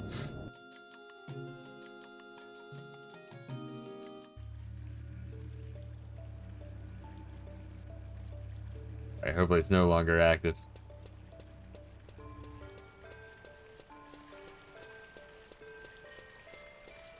Oh god, no, god damn it. Reila's such a piece of shit. He's always gotta fucking prove something.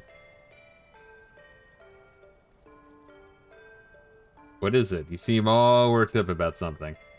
I don't respond to veiled threats. If you have something you want to ask me, just come out and say it. Absolutely not. The Orrery ring is extremely valuable.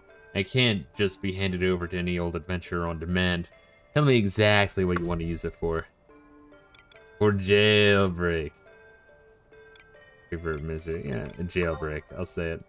Absolutely out of the question, but maybe I've been a little hasty. You and I have known each other for a while now, and I assume you have a good reason for wanting the ring.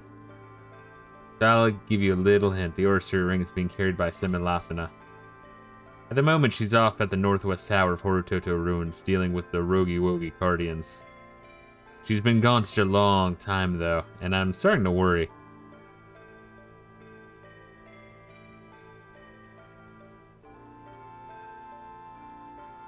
The music here is quite good. Oh, that's what I was gonna do. I was gonna, like, turn this shit up.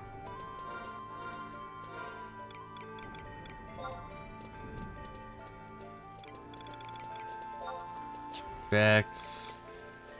Global.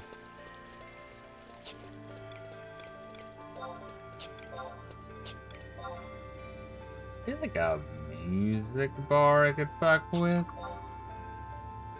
Might have to Alt-Tab in order to do it. Oh, wait, no.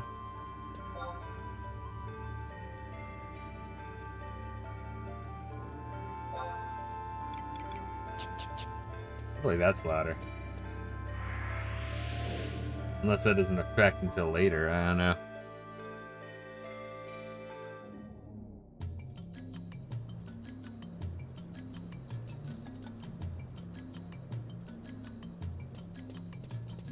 Let's see if I can Alt-Tab real quick. Or, no, let me do, oh god, fucking Windows, why? It's, like, what is Windows' deal with, like, hiding fucking sound options? Just have it, like, everywhere, goddamn. Like, fuck, I don't know.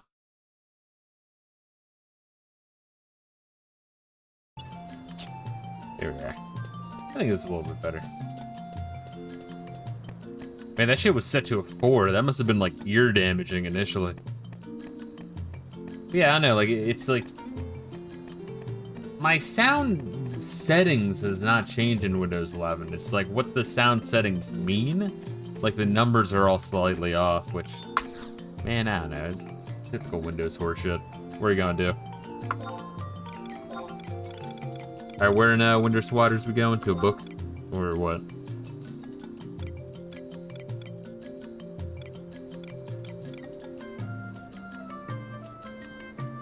We're going to the Epistery. I'm gonna go to the Epistery. Try something a little different. Gotcha, gotcha. What, in terms of class? Like job swapping?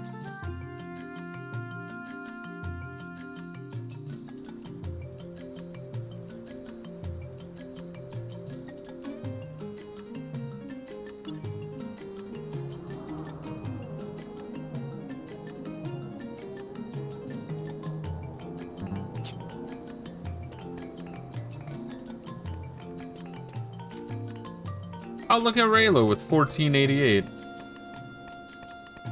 You see that for your health, baby? You have the perfect number of health points.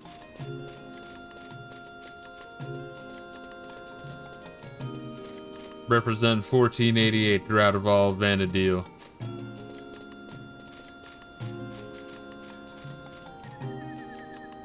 Are we going to Voidwatch?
Okay, this person. Alright, what are we talking to this person for?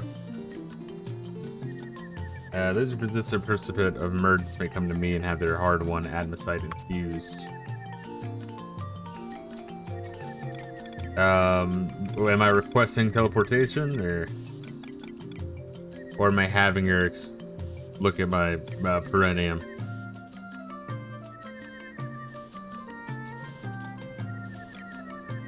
West Saruda Baruda.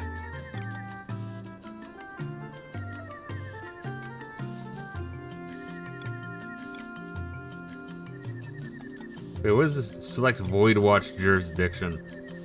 Ottergon? Those are my only options. It's just Ottergon.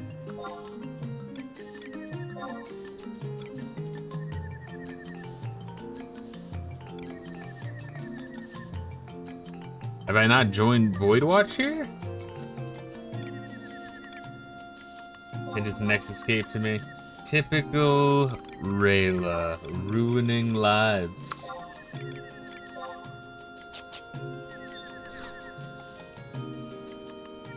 Typical Fisto not playing the game. What the fuck? You want me to get every goddamn Voidwatch teleport? That's so much.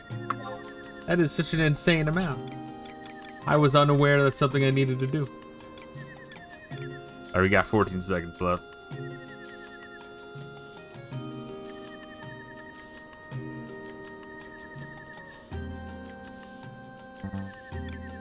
Found this by exploring. I've explored too. I just don't know how to get like new Voidwatch teleports.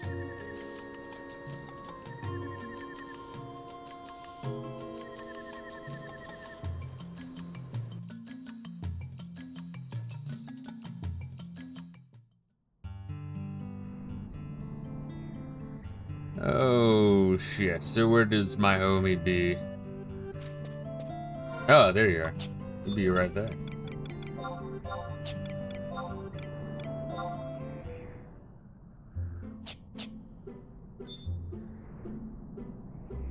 You just talk the Void Watch officer, then ask to participate.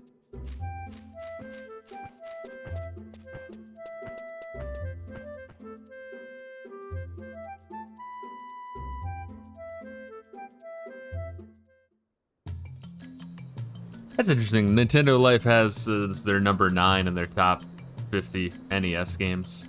Their number 9 is Dragon Quest IV.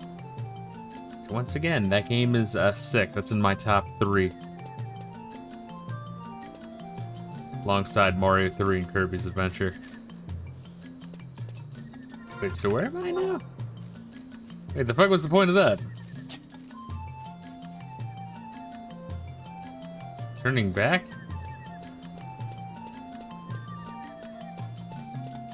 Wait, so I use the Nexus Cape to, like, walk 10 feet?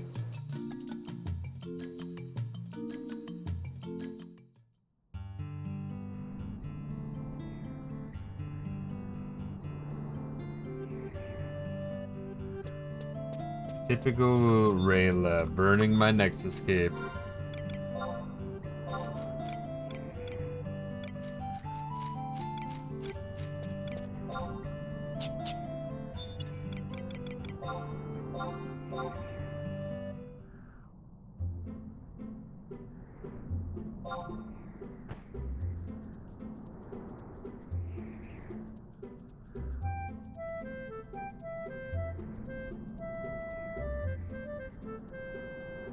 Because this guy's fucking useless on the teleports. Good. We just walk there. Isn't the Horutoto ruins like here, essentially? Yeah, so we can just walk there. Fuck it. Who gives a shit? Alright, so here's the question I have. So, NintendoLife.com, for their number 2 best NES game, they have Mega Man 2. I like Mega Man 2. I don't even think it would make my top 10, possibly not even my top 20. And yeah, I've played 1 through 6, but I think like 4 through 6 kind of blend together to me. And I think I like 3 more than 2. What is it about 2 that makes people like 2 so much? Because I feel like when you fight the Robot Masters, it's kind of like the season 1 of South Park, Rochambeau. Where, you know, first you kick the boss in the nuts as hard as you can, then the boss kicks you in the nuts as hard as they can, and the first one to die wins. It's a race to the death. Every shot takes out, like, half of each other's health bar. I don't know, ease of play. Yeah, I just never really got it. Like, hey, maybe that is all it is. Maybe just, you know, it's very simple. But, I don't know, I felt like, I always felt like 3 and 4 were better. 5 and 6 kind of blur together too much for me to have a strong opinion on. I think 4 was the first one with the shard shot. Metal Blade was the most broken power. Yeah, but that's kind of like my issue with it, is like you play 2 and you're gonna use the Metal Blade. And it still has the Heat Man with like those teleporting blocks, which they had to really slowly phase out for whatever reason, instead of just taking it out after the first one. It's like, please take out the fucking teleporting blocks. It's like, it's fucking awful.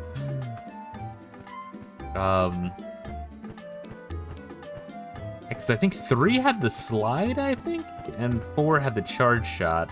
I forget when Rush started.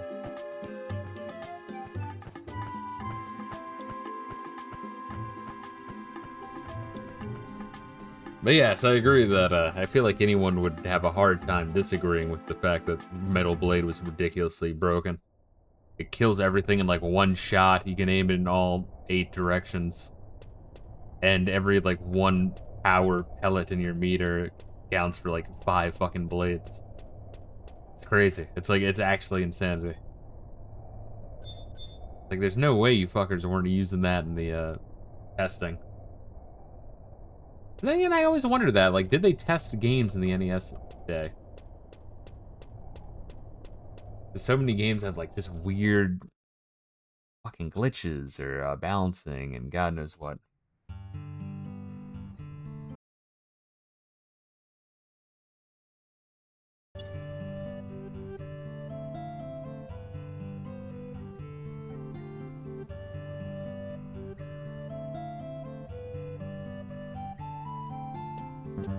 Okay, this is not the right tower. Good.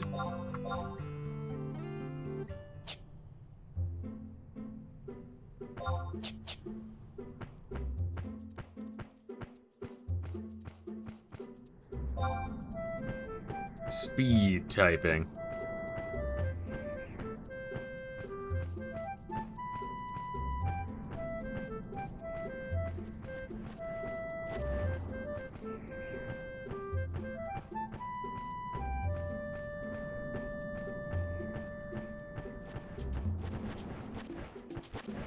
That's interesting. Now I'm looking at the Switch top list and saying like Resident Evil 4 is in the top 50, which, yeah, it's a great game. But it actually mentions like the excellent Wii edition added pointer controls, which worked fantastically well, although they made things a little too easy. It's like, okay, I agree, but like the power trip I had from Resident Evil 4 playing on the Wii was like so much fun. It's not like it aided you in the headshots, it's just to like point at a zombie's head on the screen is so fucking easy. So glad they labeled shit on the map. Yeah, that would be too easy if they labeled shit on the map.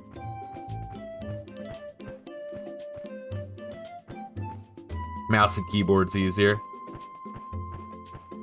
It might be.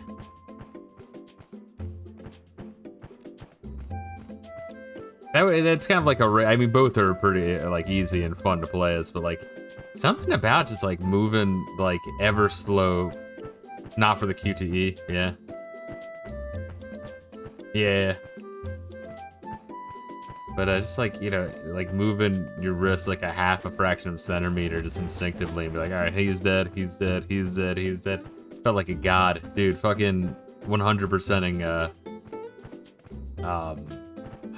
Mercenaries. Oh, so much fun. But yeah, I would probably agree that the Wii version is too easy, but it's fun. Yeah, this top 50 games list for the Switch is a lot of ports, which, don't get me wrong, like, everything that doesn't require a stronger PC runs on the Switch and has been ported to the Switch, because why wouldn't any of these companies not want a little piece of the pie? You're like, yeah, let's port our shit to the Switch, get some money on it. Like, I see Knights of the Old Republic in there. Which I've only played a very little of Knights of the Old Republic on the original Xbox. Like, I feel like I couldn't really get into it. But it's on my to stream list, my bucket list, my one day, maybe.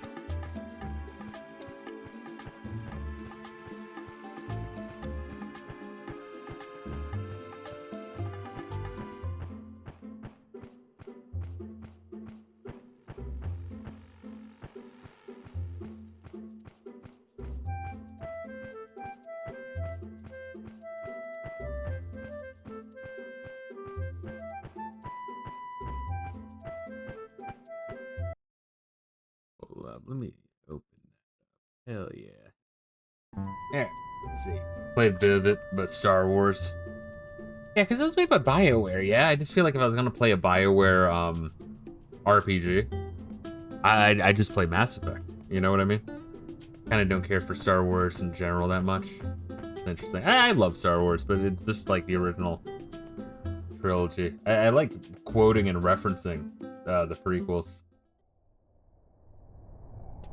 The prequels, I will argue, have their moments. It's not enough to fucking warrant, you know, like, to justify all the bullshit, but there's some neat aspects to them. It's fun to reference Jar Jar and Watto. But I will say, you know, like, a lot of people are like, oh, fucking, fuck, what was it? Second one? Attack of the Clones is the worst of the OG trilogy, and I feel like maybe Red Letter Media might argue that the third one is the worst. For me, it's that first one, man. Even if it has like less problems than the next two, it doesn't do a whole lot good. And it is like fucking boring, man. So with the tax talk, and then they go to fucking Coruscant for no reason, just to turn back and go back to,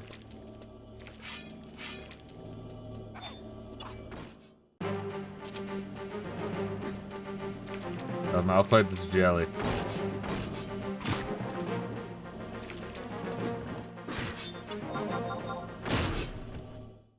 I saved the day.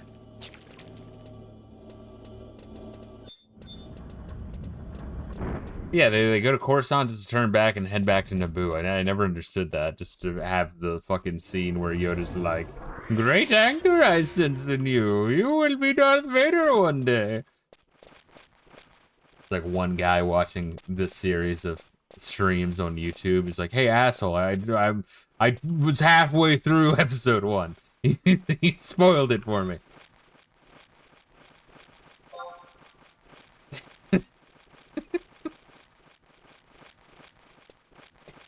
Ew, man.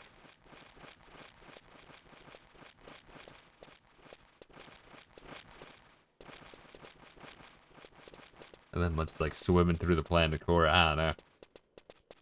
Once again, it's like the idea of watching episode 1 is always like, it'll be funny. And then you actually sit through and you're like, wow, this sucks. This is really fucking bad.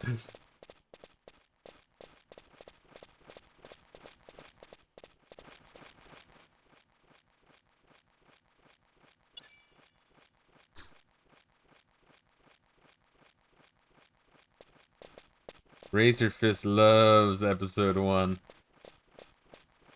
Does he? Ironically or unironically? I mean, Razor Fist has some pretty trash opinions, so I wouldn't be surprised either way. Unironically, Jesus Christ.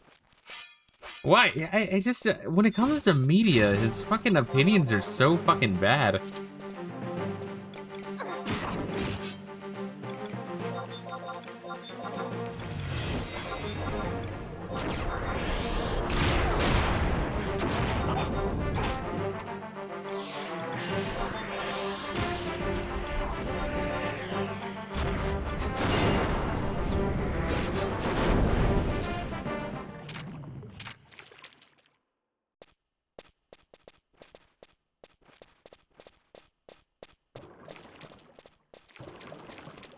Oh, jeez. Why is there, like, because we went down here for a very, like, first, or maybe it was our second mission for these assholes. Why the fuck do they send us down here? Like, Dangraf Wadi shit.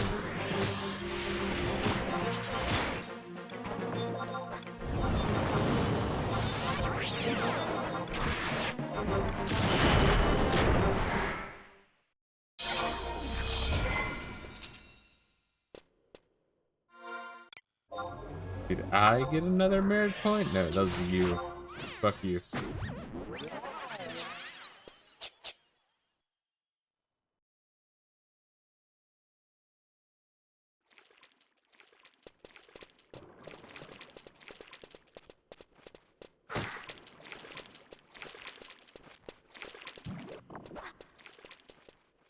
Wait, what?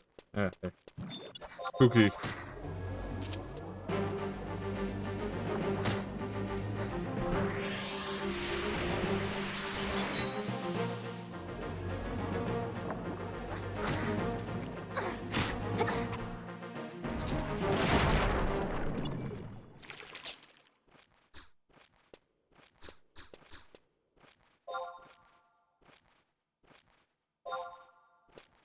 What's this shit say? I already possess... Oh, that's for the Amps guy, got it.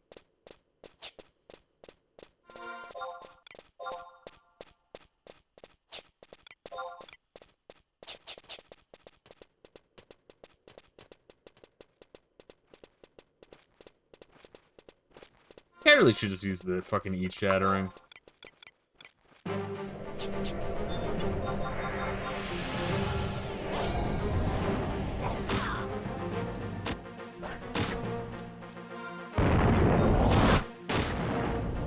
Because you only get capacity points for fighting, like, really, really absurdly hard enemies, yeah?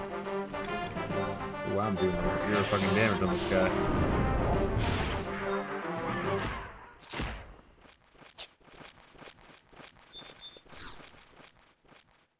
Appears to be a hidden door, but it's firmly shut.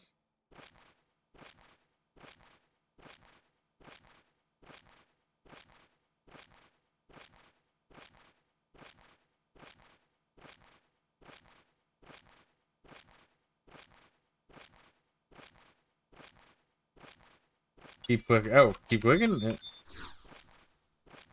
Well, what the fuck? wait, what? It's like, yeah, it can perfectly shot. Oh, yeah, you had to interact with it again.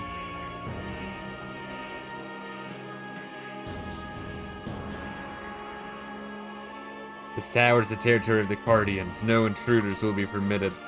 All intruders will be sent to oblivion. This is not a game, you overgrown puppets. Your usefulness is ended. Without your master, you have no more reason to exist. Embrace the eternal slumber that awaits you. Things have changed. We've chosen our king. Our king has arisen, and we rally to his standard. We join with our king to build our future.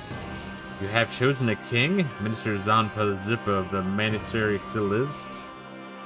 Zampa Zippa. He is no king.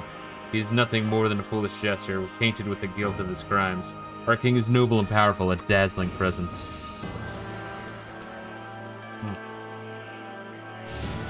Who goes there? Caesar.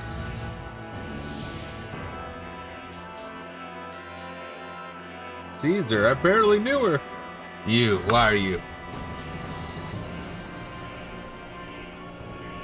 Now we have 2 intruders to punish. Let's deal with these interlopers before others arrive to complicate things. Yes, let's punish them. Punish them now. Hold. Your Majesty.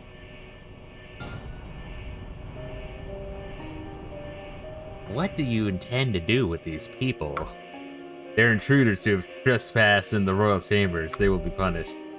I forbid it. This person, Count of Monte Fisto, she is a star born from a witch of the Star Sibyl.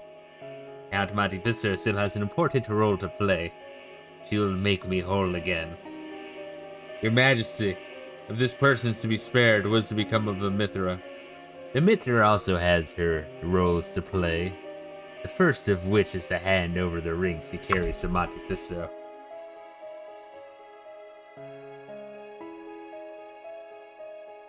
What? Goddess curse you, but it seems I have little choice. You have another role you must perform. You must protect the Star Sibyl until the moment comes when the stars converge. You must defend the Star Sibyl from the Bear of Darkness. You know the Bear of Darkness? When all the stars come together, all will be revealed. But whether that moment will come depends solely on your ability and talent. You must create that moment. What's good, Crystalline? How you doing? Dang, I remember when you started the series. You've gotten so far. Yeah, it's been a bit. We are done at Ergon. We are almost done the 3rd of the 3 starter nations quests. Because we're done Bastok, and we're done Sandoria, and it's like almost done 8, almost at rank 9 for Winder. Sort of getting there. How are you doing, Crystalline?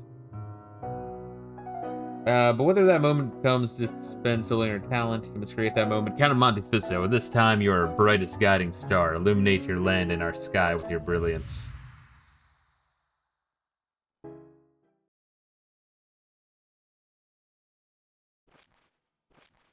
Got the Orrery ring. But yes, I have all the really, really strong 119 item level stuff for Monk.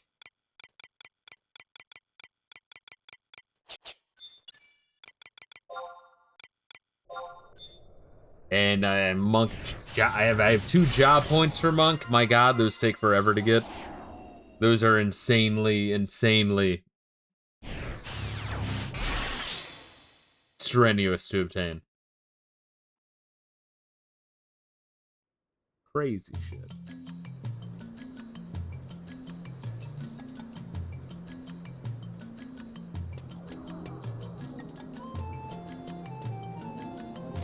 Oh, wait, so why did we leave? I thought we, the whole point was we got all the rings in order to go into this Hortoto ruins. Woods HP 1.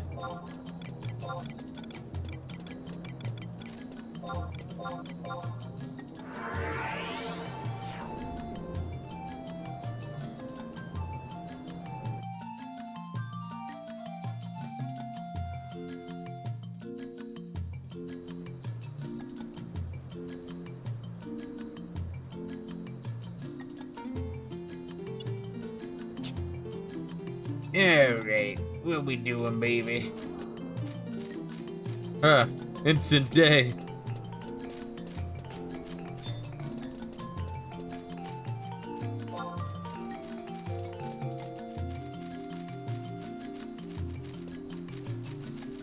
Wow, so it's now infested with Mithracarnies. Good.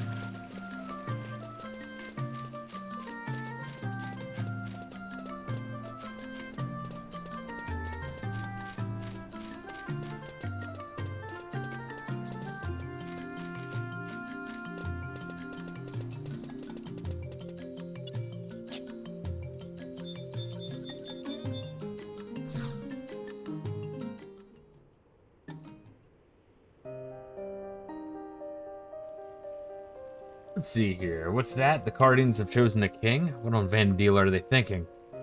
I understand when Cardians no longer follow their orders of their masters.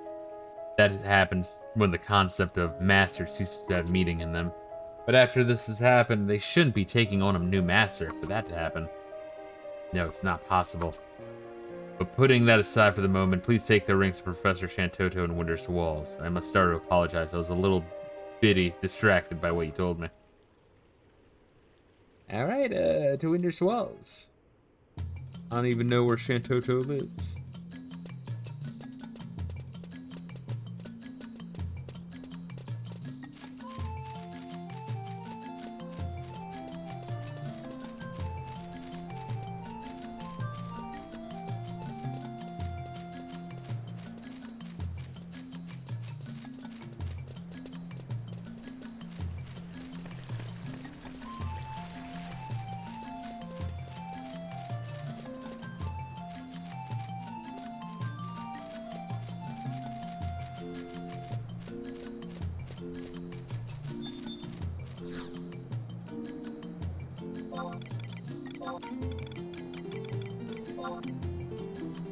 So where is... Okay, I see it. One of the few parts of Winter's Walls I have not yet explored. Open that up.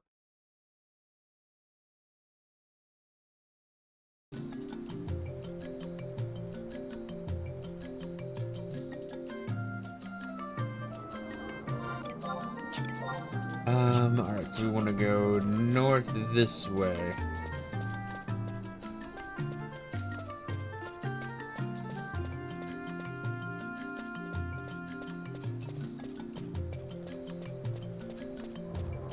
There's one part I did not check this shit.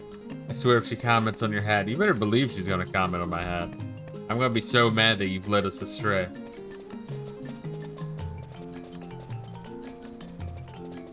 I think I can turn in the hat quest whenever I want, but the more people I've went around Winters to get to comment my hat, the bigger the reward, I think, maybe. I don't know. I got no idea.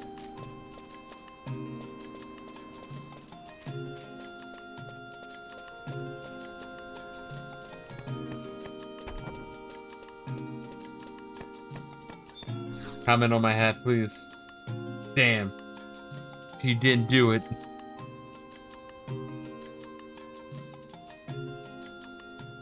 You said something? You collected all 5 of the Mister Rings? Well, well, well. I never believed you would actually get them all. Come on then, let's have a look at them. Don't stall. You've done well, but the fact that a ragtag adventurer such as you could bring together all 5 rings, something about that just chills my bones and makes me cringe. This undertaking will most likely leave a mark on Winter's history. And now that we have all the ministers in one act, Apururu won't have to shoulder all the blame, will she?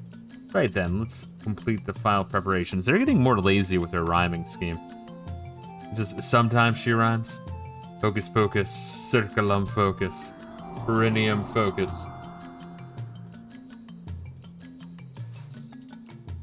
Oh, behold, the forbidden glove of perpetual twilight. She just made the infinity glove? She really did. That's awesome, actually. Now, for all that's left for you is to take this to Apururu. The Infinity Gauntlet, I think?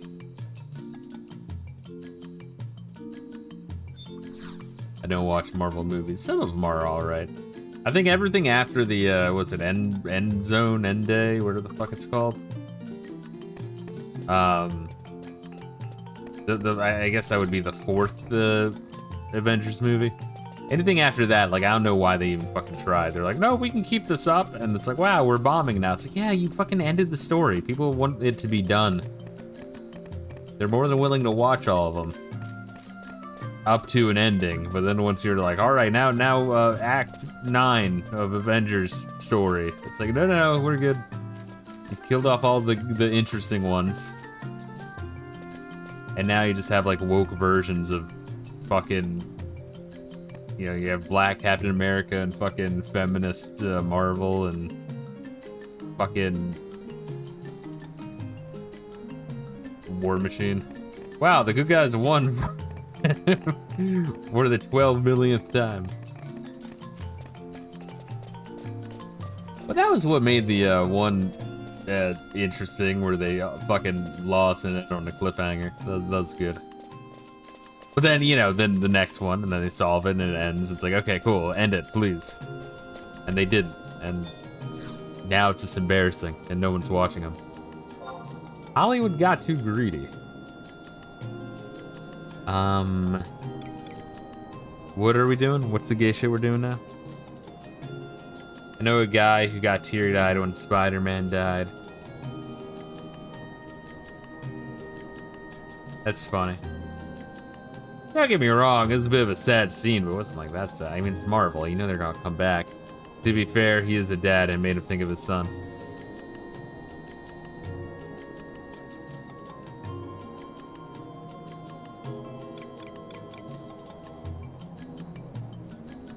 So where are we going, baby boy? Woods HP 1. That's another thing I see. Nintendo fucking life ranking for number 11 for the Switch. Fire Emblem 3 Houses. I think I've bitched about Fire Emblem as a series before. But like, there's a brief time where it was good with the GameCube one, the Wii one, and then the 3DS one. I think pretty much in that order. Everything before then was like way too just abysmally hardcore. Then afterwards they had like the best Nintendo games are the ones I can download for free on the internet. Yes, but even so, some of the fucking other ones I wouldn't really be about even trying. Some of the Fire Emblem games. Fuck, where did he go? Remember, it loads a little slower for me, baby. Oh, you're all the way north. Alright, I gotcha.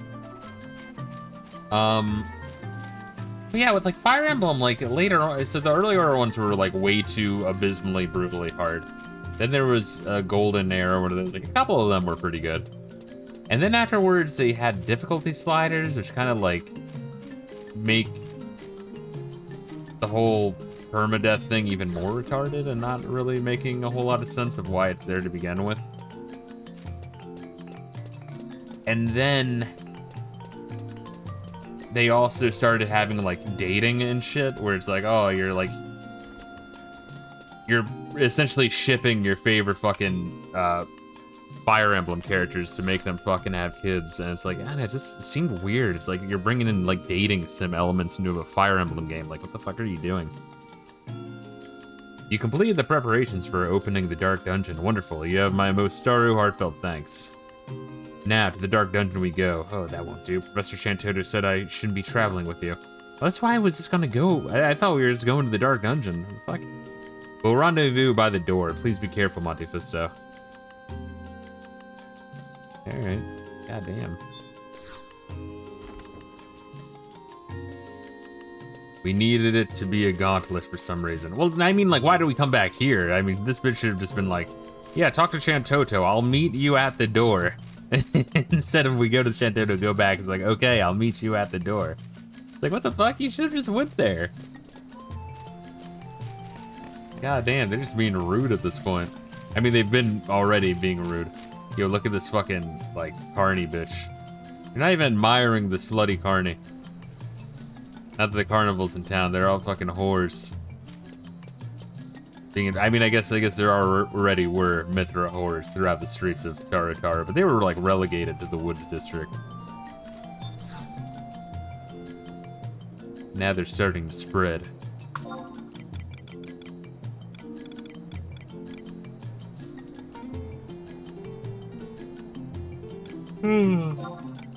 Turai Murai Canal.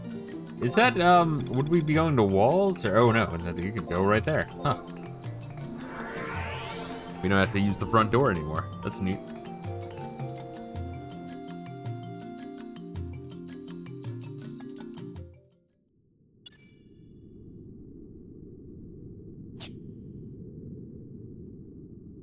I'm afraid to move until I see you, because I know how the game likes to have you facing the next zone without having anything to, you know, delineate it.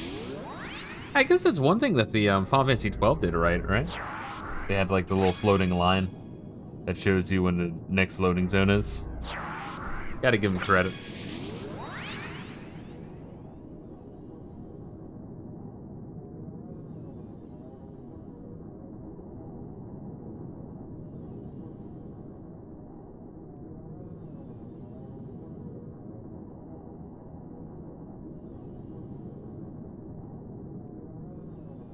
Doing the Odin quest makes you feel the weight of the cross I bear. Yeah. Well, I know you do a lot. I said I appreciate you, fucking dick. Always trying to fish for compliments. I told you I loved you. Just giving you I know. Oh wait, don't move. Nice. Nice. Nice. Nice. Nice. Nice. I'm not sure about the wizard sleeves. I mean, that's kind of fucking weird, but you know. Short skirt and black panties are nice. And I guess the, you know, thigh-high stockings are also nice. Also, I guess the fucking weird yellow scarf is also weird. What's good? There's Porn of Cornelia and the Taru Taru and the Moogle.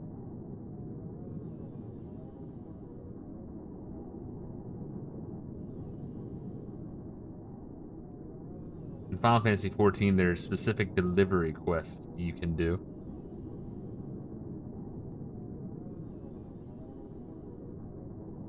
To do what?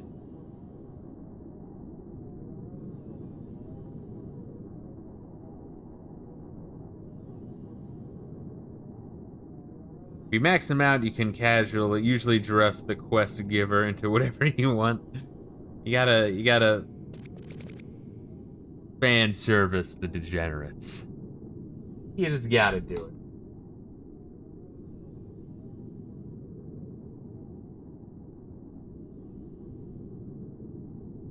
Most people use the bunny suit and the 2B stockings. Yeah, I still need to play Nier Automata. I think I was saying, fuck, I need to like move that up on my list too. I was gonna play Nier, the 360 version, which I can play perfectly well on my Series S. The 2B stockings give you a bigger ass. As they should.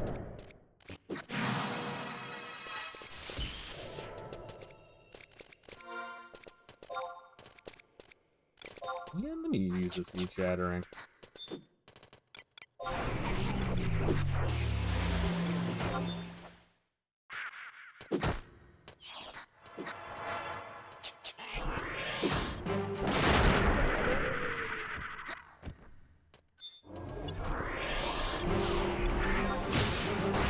Don't want that, don't want that.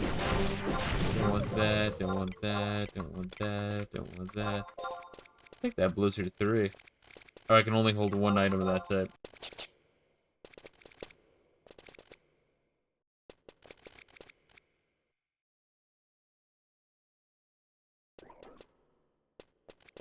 Goddamn, looking at this like Switch top list is making me realize how many games I own, but I haven't fucking played yet, just because, you know. I don't even have time to play the games I have thumbnails for that I want to stream.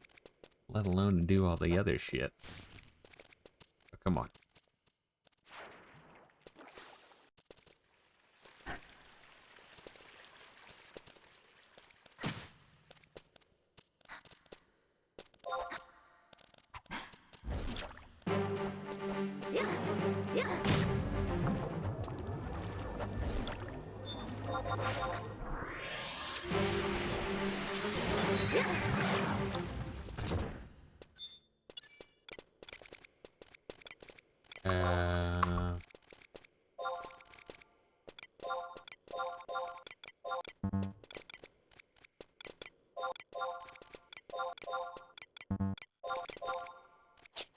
Here we go.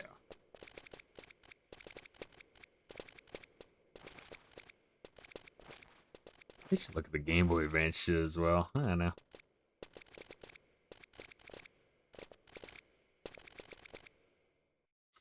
That's kind of the fucked up thing, though, right? It's like, there's so many games to play, but only so few times to play it. Every time I bring that up, usually the guest is like, well, you're playing fucking Final Fantasy 11, putting a bunch of time in that. It's like, yeah. Even if I didn't play Final Fantasy 11, I would still have to play, like... like I still wouldn't be able to play, like, even half the shit I want to that I haven't played yet. I'm not gonna, like, solve it. Like, it's not like, oh, I haven't played every single game that I want to play because I'm playing Final Fantasy 11. If that were true, you know, that would have been the case before I even started playing this one. I know why that motherfucker hates the idea of me playing this one. He just hates Square Enix with a passion. They say money can't buy you happiness. I disagree. If I won the lottery, I would be very happy. I agree. Yeah, if I, you know, I would just fucking do gym and boxing, come home, and just fucking play games. Maybe go out to meet a nice, young, healthy bitch. I would make a V-mansion. Let's see, I would like to get a dog, another dog at some point, but I don't wanna, I wanna wait longer. I know some people, like, dive directly back into that, and I can't do that.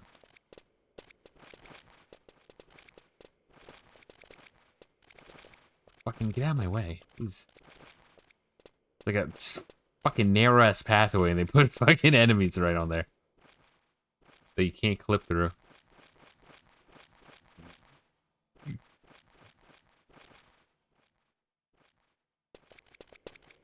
So start killing these fuckers that are in the way. Yeah, no, they're pretty annoying to try to, like, squeeze by.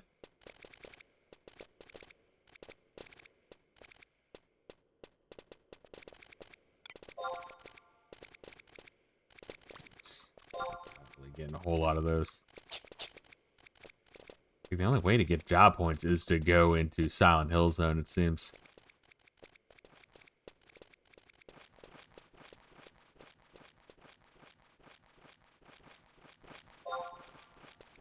Or Adeline. Yeah. I wonder why you do be like that, Mrs. Stanza.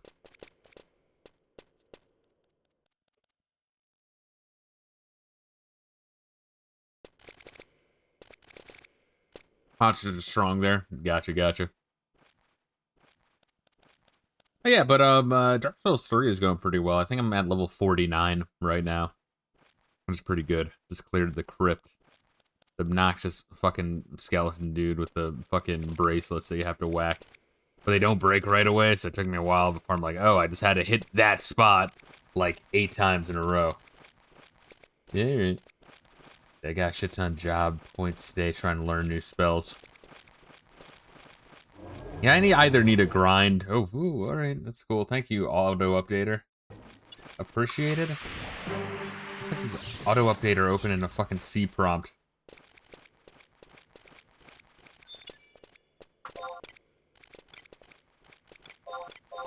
Yeah, I either have to like grind some low level Thanks Microsoft is right. Some low level mage classes to learn some of the spells I got stocked up, or just sell them like you were saying. But if I sell them, that's just some like immediate cash. I can always just buy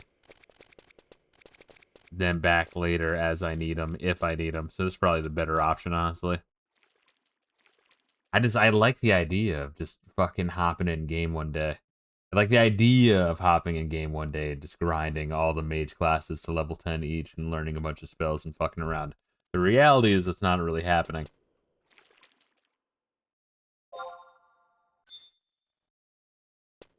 Some on the auction house, people spend more on them there than look for them. Yeah.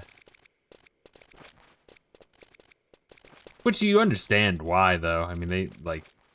You get money in the game, and then if you're selling all the crazy shit you find, you'll have money for the shit, for the job that you need, if you need it. And also, if you flood the market with shit, you just keep pumping money into the market and items in the market, which means everyone collectively has more money and more shit. It really is kind of interesting how, like, MMOs, I guess maybe the goal is to break the economy. I don't know. I guess it's one of the side goals from when they, like, you know, launch an MMO to, like, 5 to 10 years down the line. Kind of funny, honestly. It's cute. I have 8 million gil right now. 8 million. That's only 1/800,000th of the number that have died in the Holocaust. You know that, right? Well, they try to have gil sinks, but a lot of times they fail at it. Yeah. Well, even that's what I was talking about in Final Fantasy 16. Even 16 has some gil sinks, but it's all like orchestrion scrolls. Essentially your jukebox back at base. But that's it. But I mean, it's so expensive. That's like, well, what the fuck? Like, is anyone, like, I'm buying them just because I happen to have money. But, like, no one's actually hanging out. Like, I refuse to believe people will just hang out there based, like, let me listen to the entire soundtrack. Let's open a YouTube video for that. Or, like, download the fucking, soundtrack, which, once again, is admittedly good. When I say gil sinks, I mean trying to remove gil from the game economy. God damn. That's lame. I think that's honestly lame, I think.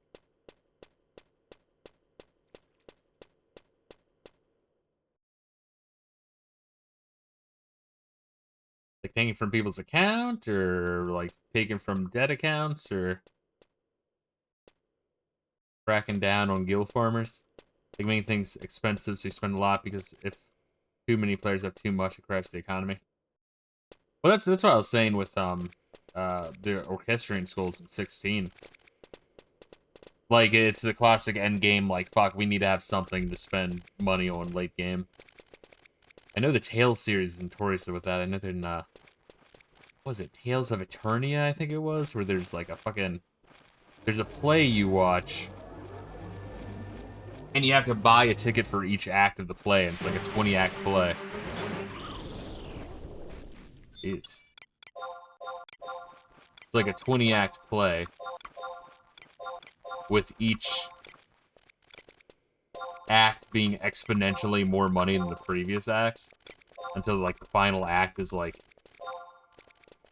100 million gold pieces or some crazy shit. And it's like, what the fuck?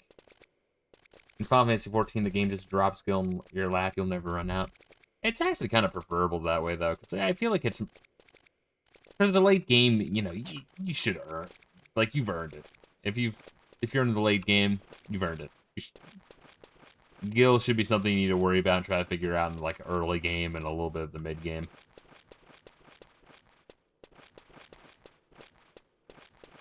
I have like 28 million gil in Final Fantasy 14.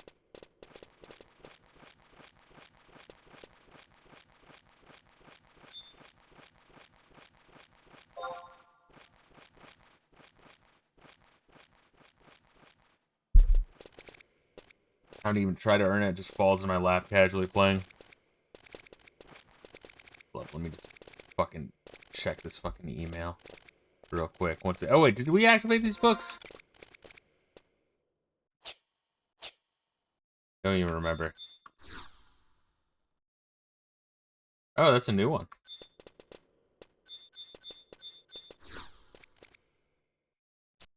Well, that's convenient. Yeah, I think we were going to, but it was such a pain in the ass to get there that we didn't. Does that sound alright? It was like late or some shit. I was hoping you would fight Fenrir first. Gotcha. Well, when I get around to wrapping some of the summons, shouldn't be too hard. Especially if I just be monk anyway. It'll just be a pain in the ass to walk there. I was pushing the avatar quests. I'm looking down at you. It's what you deserve. Looking down at you with disdain right now.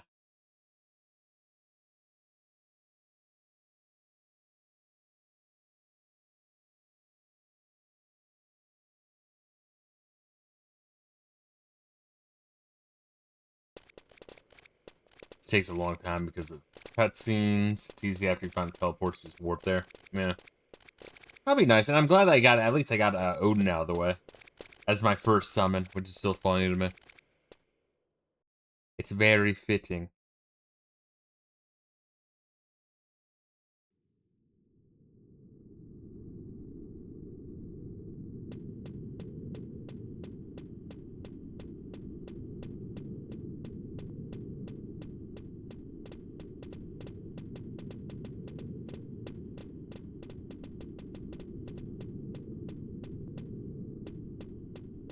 Rayla's over here checking the map.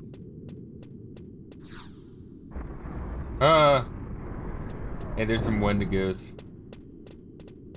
Remember Wendigo in Final Fantasy V? It was not a skeleton. I think that was a jackass that was like split into 4 forms and you have to attack the right form. That was a real asshole. You know what else? Stream Final Fantasy V. That'll be a fun one.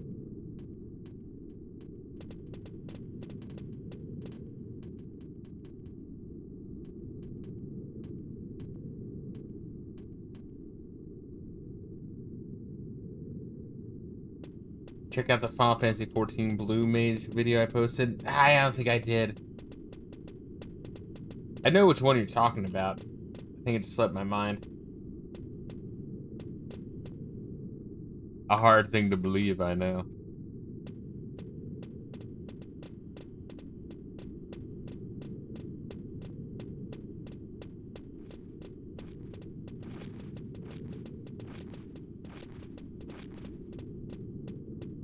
The issues if it's late at night after Final Fantasy XI stream, I'm like just crashing, and if it's the morning of, then it's like I'm doing other gay shit, or just hopping right into a stream.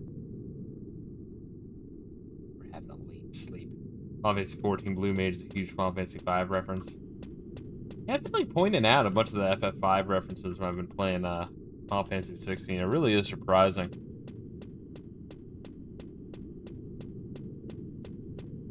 Like, I know they reference all the Final Fantasies, so, like, 5 in particular, so... It's, like, distinct, like, oddly distinct. Like, you wouldn't think it. I guess that's why a lot of people don't, like, fucking... Like, oh, well, that's a 5 reference, weird. Style, the casting animation has those diamonds like in FF5. Sorry, I'm late. Okay, here goes. Count Monte Fisto, keep a lookout.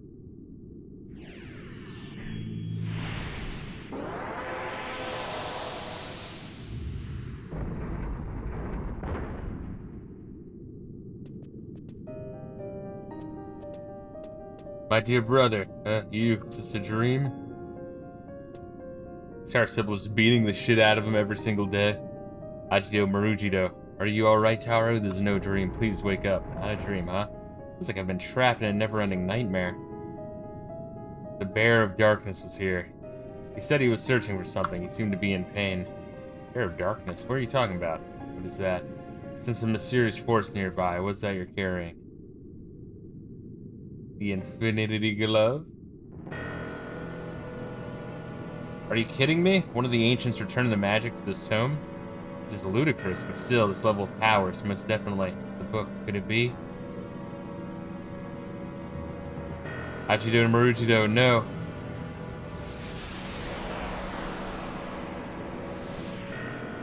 Yay! Read it again. Get the smelling salts, quick.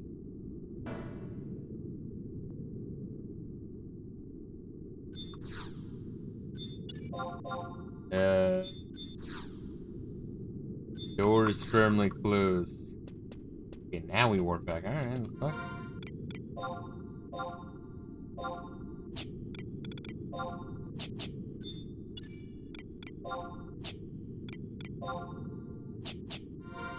How much room do I have? Let me see if, oh wait, shit, I got some land crab meat, motherfucker.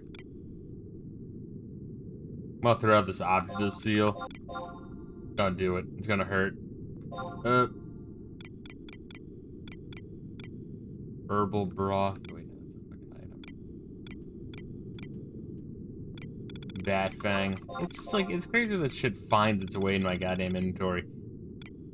Like, I'll fucking clear out my treasure like fucking 19 times out of 20, but it's that one time out of 20 that fucks me.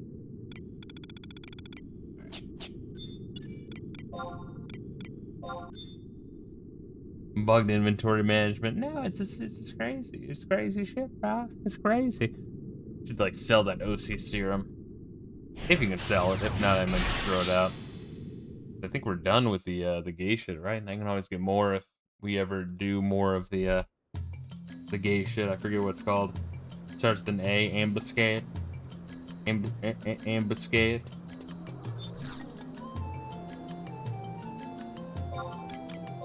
So we're going to the woods now? Alright.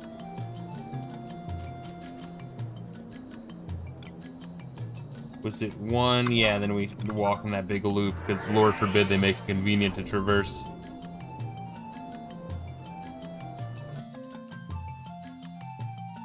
That's another thing I need to play on the Switch is Mario Brothers Wonder and fucking Bowser's Fury. People love those games. I've said before, I need to play through the two Zeldas. People seem to love. Nope, go fuck yourself. You walk around like a myther you are. Yeah, well, I get to walk past this fucking young whore.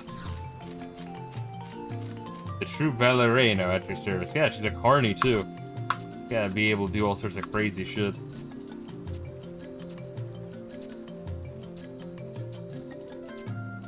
And she's lifting all the bullets and arrows in the game like she's fucking Bubba from...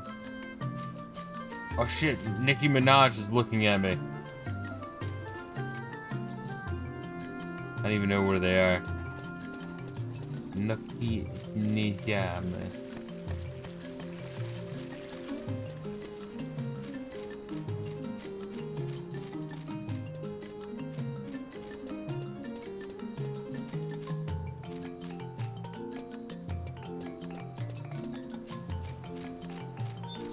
Imagine how slutty a carny chick would be. I gotta find me a nice carny chick.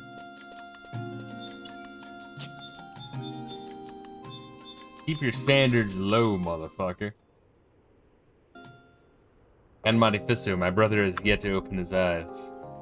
Professor Shantoto came back to find yourself one that swallowed his sword. It's a very well-grooved throat. Professor Shantoto came back to check on his condition, but there was nothing she could do if he doesn't regain consciousness.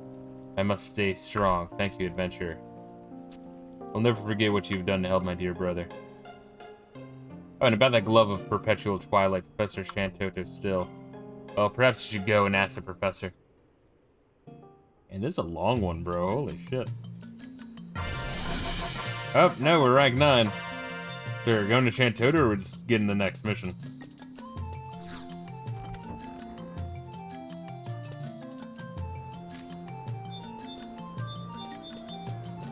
Damn, I was so hoping that would close on you. That would have made my life. That would have been the highlight of my entire week.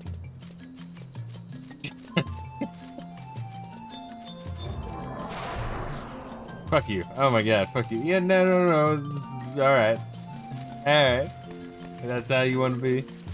I'll remember this day. I'll make you rue it.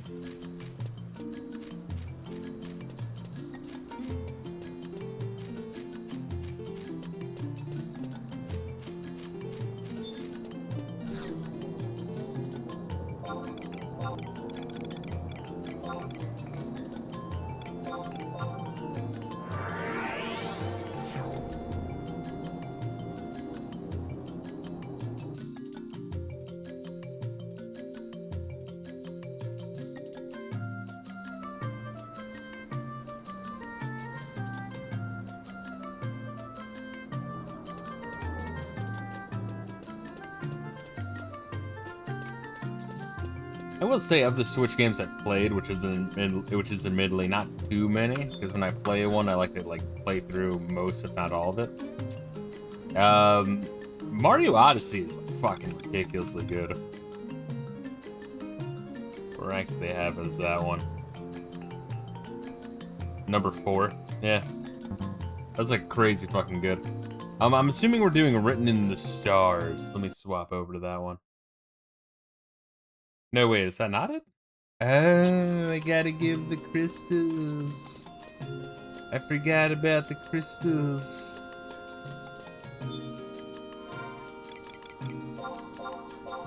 Fuck, I only have 3 dark crystals, are you serious? What do you fucking mean, bro? Like, it's just such a gay thing you gotta do. You have any crystals you can give me, or should I go and get crystals?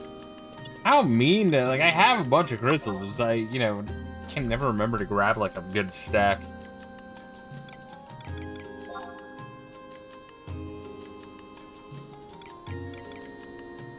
You just need to give me a stack of 8. Oh, order that. I have to crush them in my asshole. Because he won't take the full clusters, right?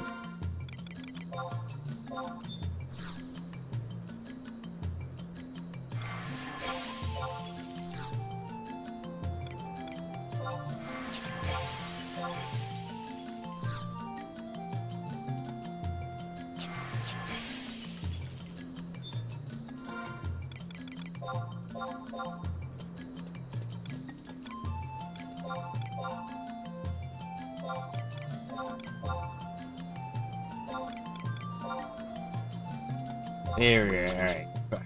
What a gay thing they did. I wonder how, like, rare the crystal drops were when the game initially launched. I mean, I guess it would encourage you to try to level up some alternate, classes. Just right outside of town. Get, like, a taste of a couple different ones. Alright, Dawn of the Dead.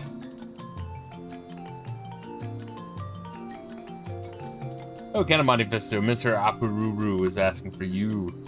She went to the orrery to fetch Mr. Ajido Murjido's wizardly wares, so I guess that means he's on the road to recovery. Ah, me and my big gaboo mouth. I really need to learn to weave my voice down.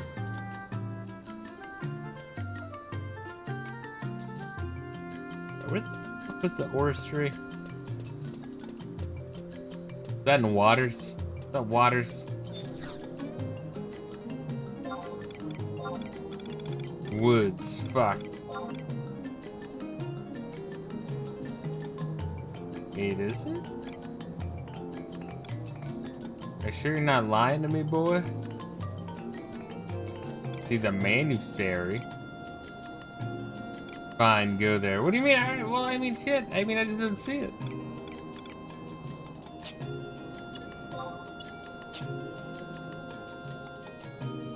So wait, are we not supposed? What the fuck? Why would he mention the fucking orrery if we're not supposed to go to the orrery?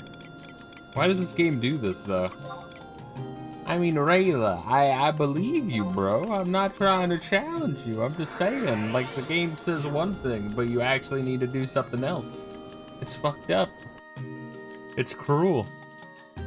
It's mean.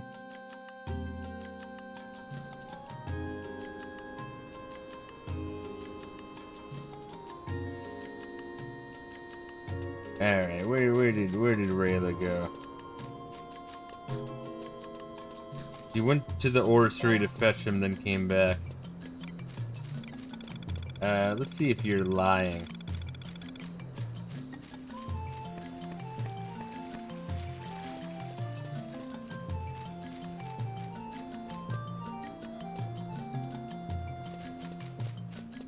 What the fuck? He didn't say that. Oh my, that's such bullshit.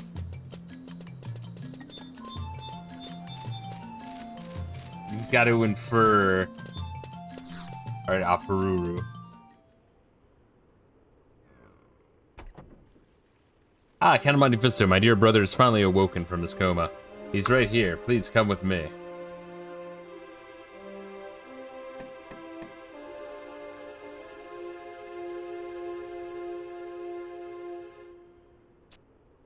Thanks to you, was Count of Monte Fisto. We have some serious problems. Thanks to you, I was able to see all that was written in the Book of the Gods.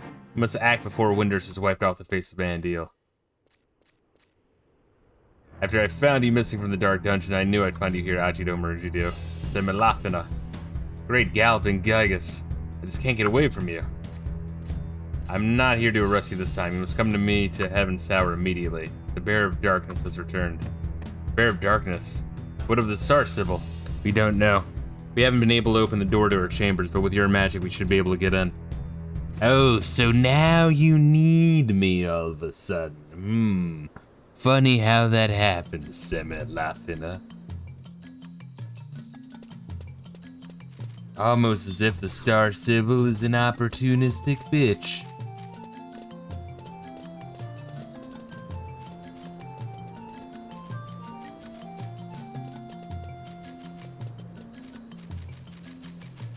I like you, Star Sibyl. That's why I'm going to kill you last. Hey, Star Sibyl, remember what I said? I lied. What movie was that, Rayla? Was that Commando? Is that what that one was? Which one was that? This is her off Heaven's Tower. I think that was Commando. I'm going to kill you last line. Alright, so that's gonna be in the metalworks, right?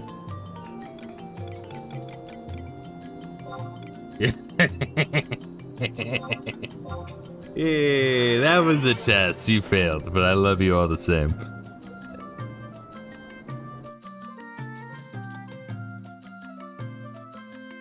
I knew you would lead me astray, Rayla.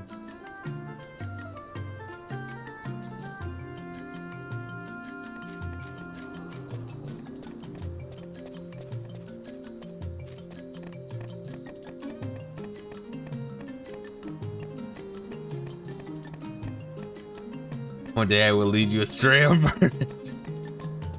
You're so mean. Oh wait, I'm gonna get there in first. Fuck you. I'll beat you at the front door. And when I open that door inside, you know what I'm gonna do? I'm gonna close it so I can bang a Pururu or whatever her name is. Forget the name of the one in here. The one that's DTF. 2PP? Yes. Peepee's gonna see my peepee, I'll tell you that much.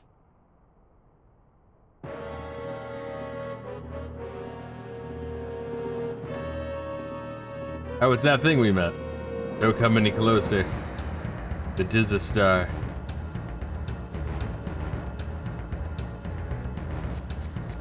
Star Sibyl.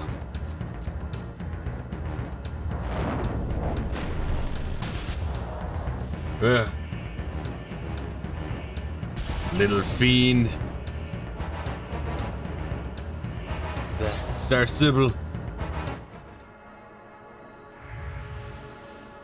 I'm guessing that might be the previous evil Taratar that we've heard of their name drop a couple times. Maybe, I don't know. I'm just guessing it. And it's so peaceful, such peaceful, beautiful music.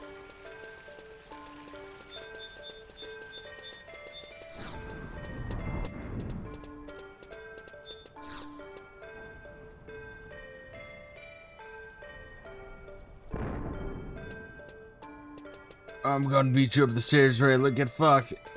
I know for a fact Flea has a fucked up cooldown.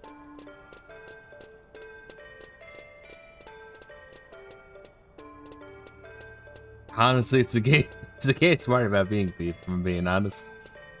You're like, alright, what should the cooldown for Flea be? How about 10 minutes? Fuck you.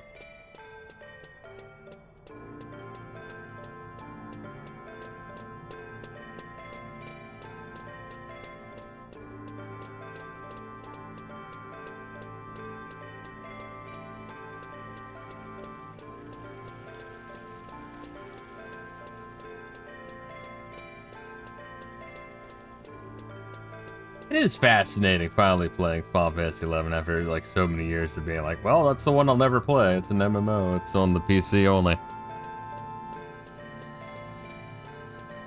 Sometimes just think of like how 10 looks versus how 12 looks. It's like, yeah, you know, makes sense.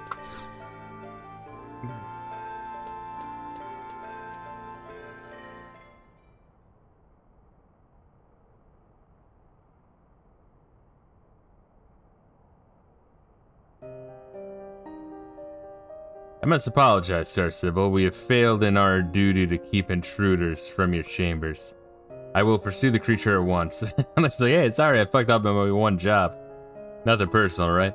I will pursue the creature at once. The rest of the Sybil guards will be placed under Ajido Marujido's command.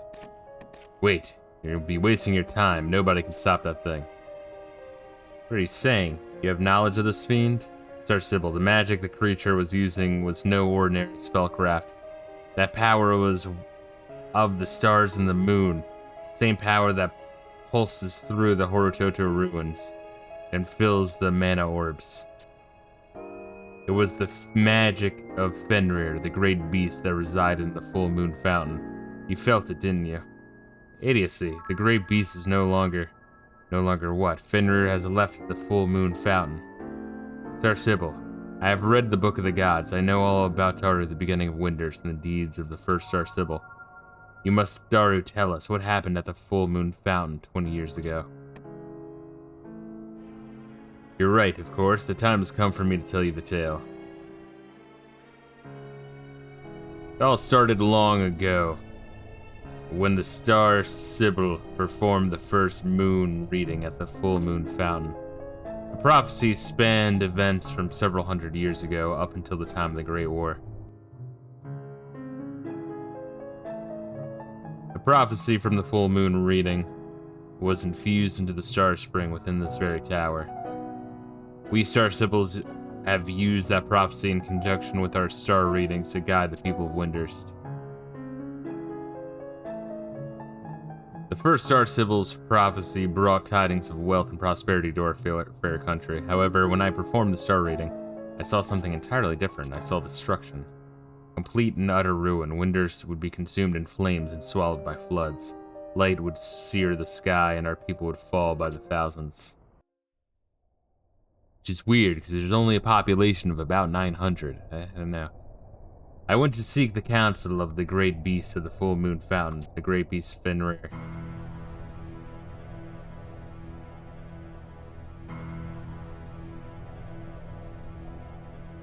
You wish to save your people from destruction, poor frail little Star Sybil. You hope in vain. The will of the stars and the moon is the design of the heavens. As this first Star Sybil accepted the fate of destruction, so would the people come to welcome it, though it filled them with terror. Even the Star Sybil yielded to her fear in her dealings with me. And you do nothing but cower in my presence. What could you possibly do? His words rang true. I could do nothing but tremble in the face of my fear. But I was not alone. I had a powerful ally by my side, Karahabarua, who fucked him up. Karahabarua developed a new kind of magic to control the mind of the great beast and change the will of the stars of the moon. He called this magic summoning. However, because wasn't summoning introduced to the Xylart? It's kind of interesting, honestly. I think so. Maybe I'm wrong there. I think the base game had like 3 unlockable jobs or some shit. Enough, Karahabarua. There's a limit to what even you can do. Your mind will be shattered. I see you have the will to defy your fate. I said Xylart did introduce Summoner. Star Sybil, there's no reason to cower. There's nothing to fear. The time is near when darkness will obscure the light that guides you, but your steps must not falter. A path exists through the blackest of nights. These people killed Fenrir because they didn't like what he was saying. Yeah, I think the Jews killed someone because they didn't like what he was saying. Interesting comparison. Makes you think. And so they hated him because they told the truth. And so the great beast Fenrir passed from our world. Yes, that is the sad truth. The spirit of the great beast was vast. No matter how strong Karahabarua was, it was impossible for him to fully contain Fenrir's power. Windurst lost the protection of the stars and the moon. The Horototo ruins could no longer function, and the magical waters dried up, and the star tree began to wither. But as the Star Sybil, I was still responsible for the guidance of our people. I still had to show them the way, even though the light no longer existed. So what, she was just pretending to read the fountain every day? Yeah, got 20 years fast. I have led our people with a string of false star ratings. Yep, wow, that is funny. Nothing can be seen in the Star Spring. There's no future to be read there. The Star Sybil, the future lives on. As Fenrir told you, the path still lies before us. Neither peace nor destruction is certain. We must start to seize the light with our own hands. Star Sybil, I ask you for your permission to enter the animastery of Karahabarua. He and I are of the same mind. All I want is to save Winders. I need the knowledge that Karahabarua uncovered. Ajido Marujido. You have my permission. I grant you leave to use all that remains of Karahabarua's research, and pardon you for the crimes you have committed. Well, did he really commit? Alright. She's like, no, I wasn't wrong. He committed crimes. It's like, alright, Star Sybil. Jesus Christ. Star Sybil, are you sure of this? All that was to remain secret has been revealed here today, and yet Ajido Marujido proposes we strive onward.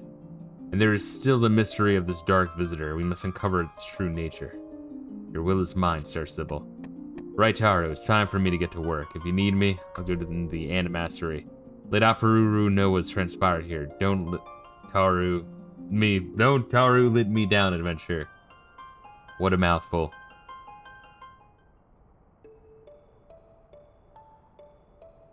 Man, let me fucking open this shit up as well on my side. Alright, so what the fuck are we doing? Return to Aparuru. No, we don't need a race. Fuck you. We really don't need a race. You're already there. You're such a fucking piece of shit, Reila. You know that? You fucking know that? Fuck, this tower makes me want to play Paper Mario OG. Which sucks. I wanted to like stream Paper Mario Thousand Year Door, but I like the OG Paper Mario so fucking much. I learned from the best. Well, I'm honored, baby. I'm assuming I'm the best. I practice every day.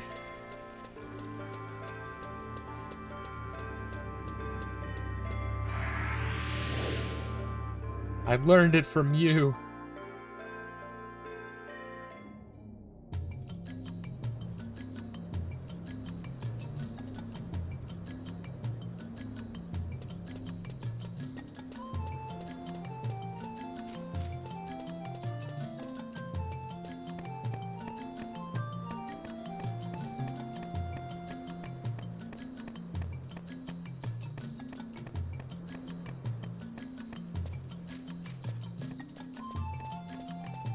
Yeah, there we go.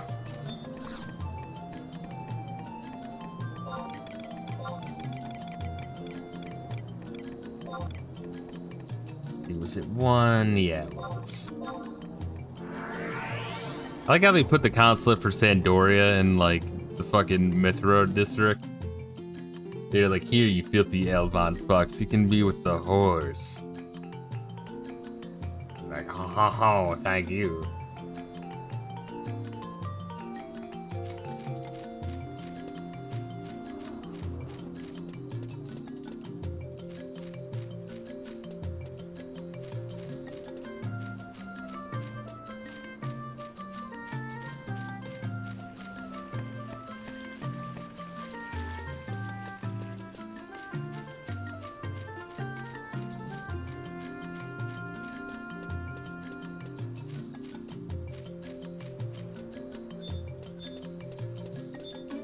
Yeah. Oh, Reila, why would you do that to me? You fuck. It's taunting me with that door. Goddess, are you certain Ajido Marujido has received a pardon from the Star Sybil? And permission to enter Karahabarua's Animastery? No matter how many times I hear it, I just can't tell her to believe it. Aparuru. I know you have Effie a lot on your mind with Ajido Marujido and all. And I wonder if I might have a moment, Effie. This might have one of the most obnoxious speech patterns in all of Winters. Dr. Yoran Oran. Ahem. I was given this letter by an adventurer. Apparently it was dropped, Effie, by a mandragora inside the boyada tree. Wait, this handwriting. I see you recognize Effie, the author. He's being held a prisoner somewhere in the Boyata tree and needs help to escape. I figured Effie I should leave this Mataru up to you and your brother.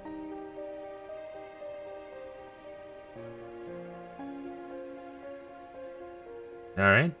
So much has passed, Effie, between you siblings and the author of that letter. I just started to pretend, Effie, that I never saw it. Well, I have taken up enough, Effie, of your time. Keep your chin up, little Peruru. What should I do? I can't think straight, Aru. I can only think gay, Aru. All this time, I thought he had died. Goddess above, my father alive, I don't know what to do. What should I do, adventure? We must save him. Usually that would be my first starter thought, but... Could I ask you to help me? I want you to go to the Boyata tree and find my father, Zompa Zippa. Oh, he's the evil. Okay, your dad was the evil one. Interesting. And when you do find him, if he really is alive, I have some questions I want you to ask him. Why did the Cardians rise up against him? Who is this Cardian they've chosen for a king? Leave it to me. Monte Fisto, thank you for being so understanding. Ah, one more thing. Please don't tell any of this to my brother. I wouldn't want the news of our father to interfere with this important Taru research. So which one is the Boyata tree?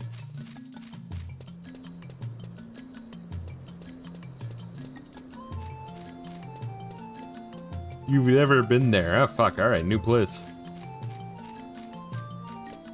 Alright, so I'm going to Port Winders then?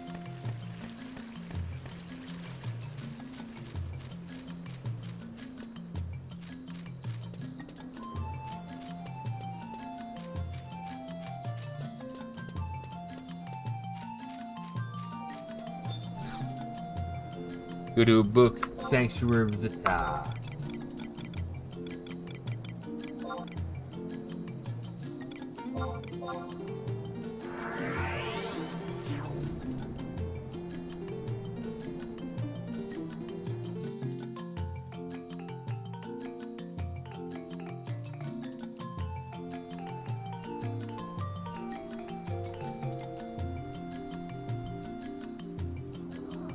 Alright, let's see this shit.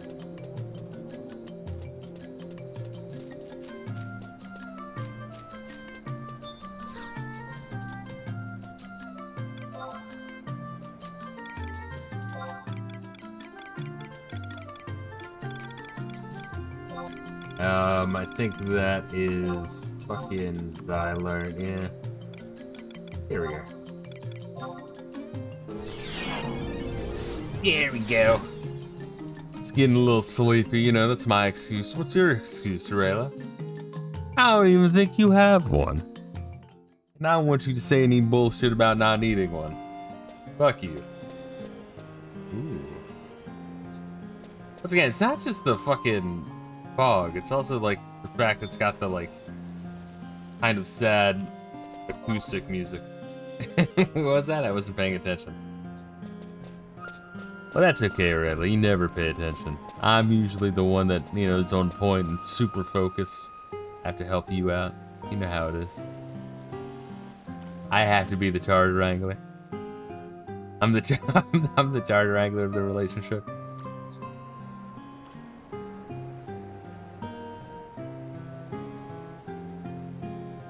Wow, our tails are perfectly in sync. It's a beautiful thing.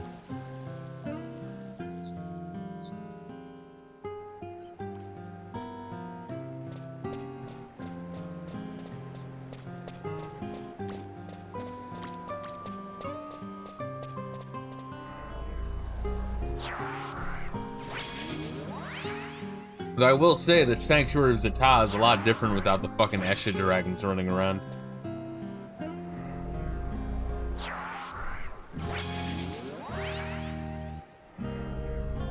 The music here is fucking sick, dude. It really is.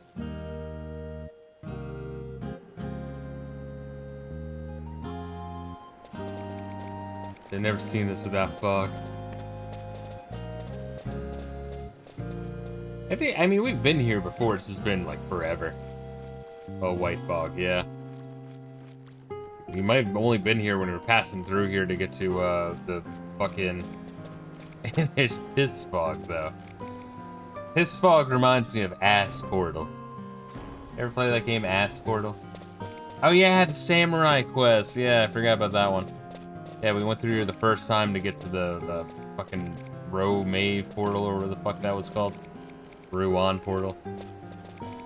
Ass Portal. And then for the Samurai Bark, we had to get a very special type of bark.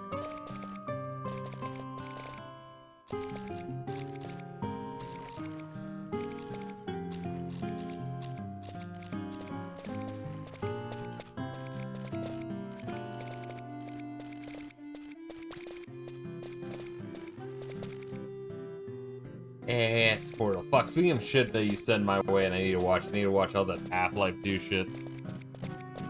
Again, I've been watching a bunch of F-Zero shit recently because I've been going that rabbit hole.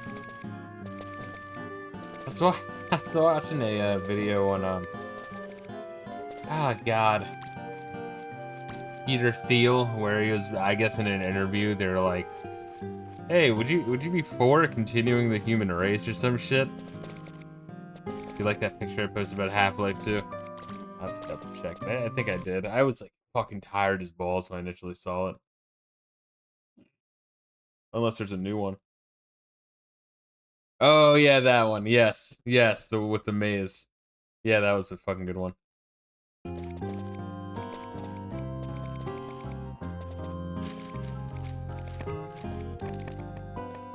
Oh god, now fucking Gaseous is posting about fucking Tony Hawk's 3+4. I don't even want to remember that game. Because I want to emphasize, Tony Hawk 4 was my favorite one. Like, that one was so good. And the idea that they, like, remade 3 and 4, and for 4 they just, like, had you in each area for, like, a minute with similar goals to the fucking missions. Noble Chocobo. It's just, I don't know, man. It's just crazy. It's like, so wait, you were able to do that? Oh god. You were able to do that back in like 2004 or 2003, whenever the fuck that came, and you can't do that now? Like, what the fuck? Oh shit, I summoned Gaseous. What's good, Gaseous? I wasn't talking about you. I wasn't thinking about you every night, longingly. How are you doing, Gaseous? I had no idea how bad it actually was. Man, see, that's all I knew. All I needed to know was that they, like, fucked up the missions. They fucked up the mission hubs. Which that's what Tony Hawk 4 is. It's a game where you have a bunch of mission hubs. You take them, it's cool, and you explore it a little bit. Then, you know, Underground takes that even further. But, like, you can't announce a game and be like, oh, we remade 4. And that's not what you did.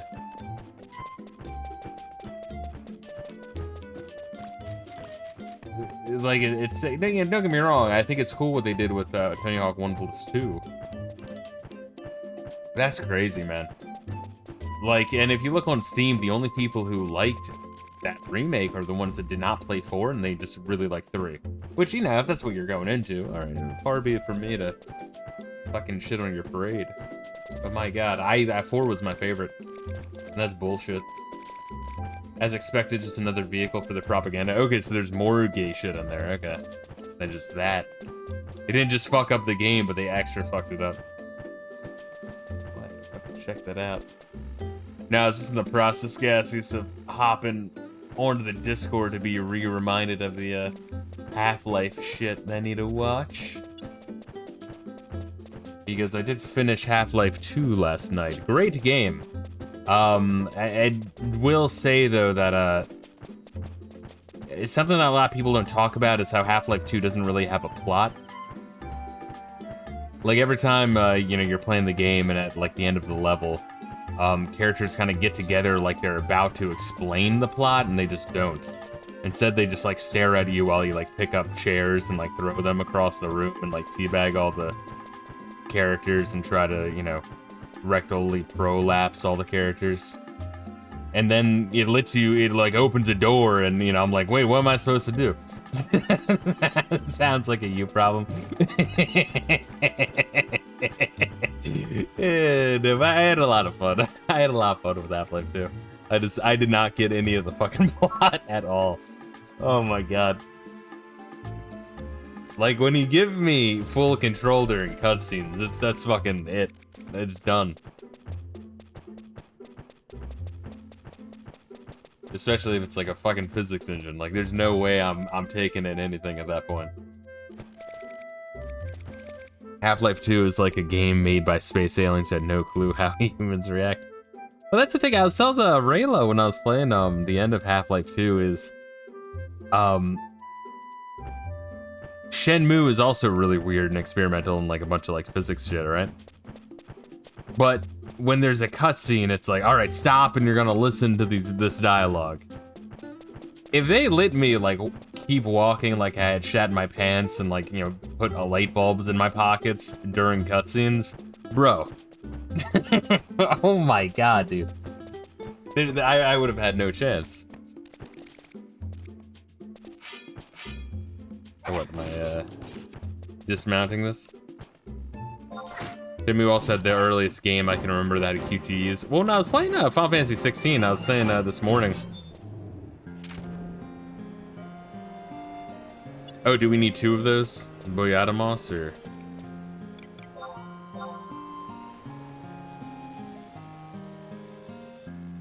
Or should I pass that? We need Gaboo Hummus. Gotcha, I got it, I'll pass on it. I was saying with 16 because some of the, you know, the boss fights will have QTE moments. I was like, should I blame Shenmue or RE4? And yeah, Shenmue kind of introduced QTEs, but I feel like RE4 is what, you know, all the companies copied off of. Yeah, and originally, Final Fantasy 16, like I see what they're doing, right? Which is, what if during the cool cutscenes or like the summons, when you summon like Knight of the Round or fucking you know, or in Final Fantasy X when you have your limit break of your summon, what if you could control that shit? And you know, it is cool, right? It is cool, but you lose a lot in doing that as well. It introduces some cool shit, okay, but you're also like throwing out the baby with the bathwater with that.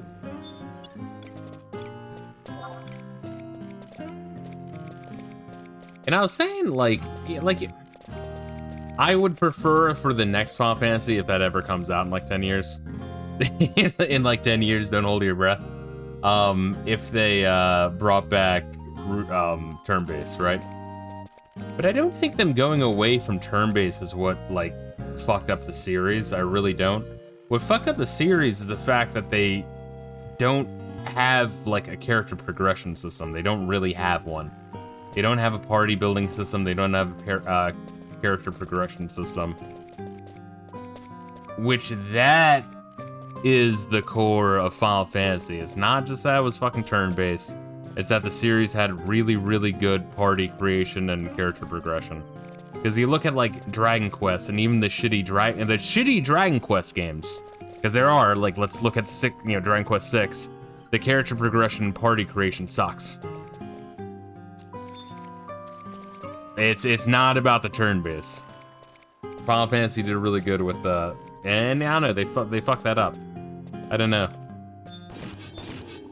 The series has been dead long after Sakaguchi left.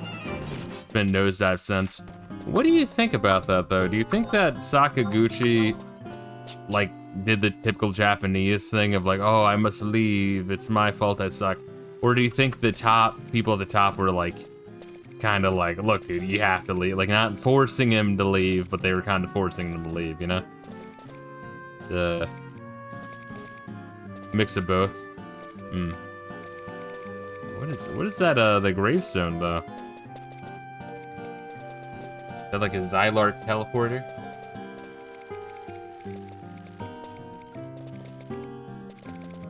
It is kind of a shame that that's part of Japanese culture, though, because it's like...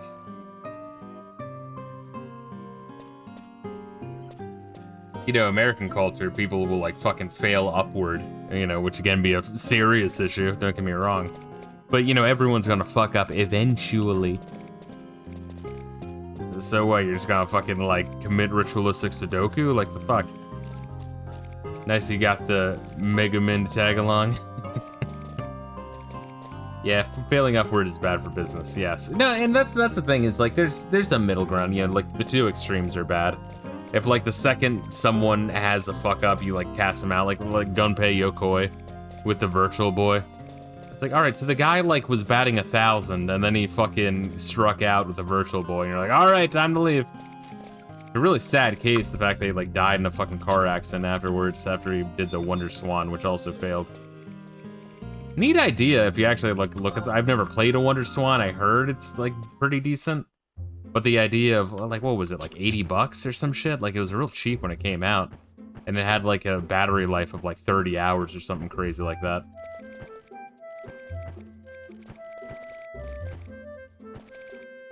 You'll not believe how the Tony Hawk video. The game director had no idea what New Game Plus is. Ugh. Once again, I'm not sure how much of you heard it right before you hopped in, but one of the things I was saying is like, God damn it, Cassius is posting about Tony Hawk 3+4. I didn't, like, I didn't want to remember that. Like, I didn't want to remember that was a thing, dude. It's, like, I was actually excited about them, like, fuck yeah, I can play through fucking Tony Hawk 4 again, and they came out, I'm like, nope, alright. I guess I'll just get the fucking PC version with X-Patter, which actually is not a bad way to play it. It's to, like, go on, fucking... what's the free game website called? Vaporware? Vaporware.com or whatever? Whatever the fuck that website is. But yeah, I get that, and then it's like, okay, I can't control with my controller, but you actually can, you just have to use X-Patter or some shit. Abandonware, there you go. Yeah, Vaporware is a little different. Yes, my Abandonware. But yeah, you get that, you get X-Patter, and then you, like, there are people online that say, like, okay, here's what you map it to, so you don't even have to think about it. You map it to it, save it, so that way every time you launch it, you don't have to re-enter it. It just launches the fucking config file. And, it's a fucking real good way to play it. Or you could just, you know, get PCSX2 and just play that version. I guess that's probably the best way to. I mean, you know, whatever way you want to. Both ways are good, if you ask me. Let's see, they had the dev from old Tony Hawk games talking to him about game modes. The director dude looks completely confused. Are you saying gay modes or gape modes? the old dev is fucking fucking Gabe Newell. If you get it working with natural aspect ratios, then it's better. It's hit or miss getting it to work. Gotcha. So yeah, if you can get work the PC version, but yeah, I mean PCSX2 works good enough. I just know sometimes PCX2 would have lag on my old computer, so I would get the PC version of that. Just fucking 100% the game again, which is a fucking feat.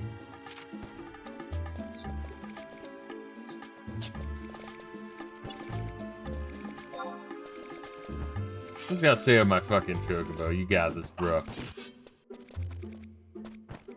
A gape station?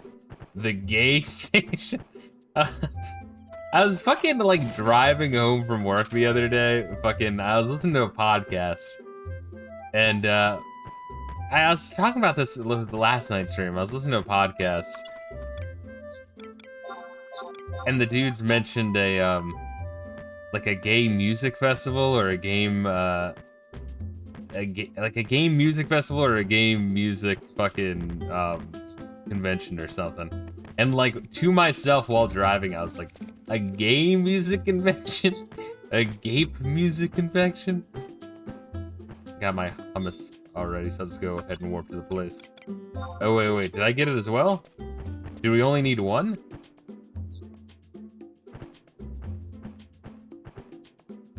Unmount. Hey, fuckface. Didn't even see that we got one. How come it dismounts? Jesus Christ. I fucking, like... one of those skits that get stuck in your brain for the rest of your life.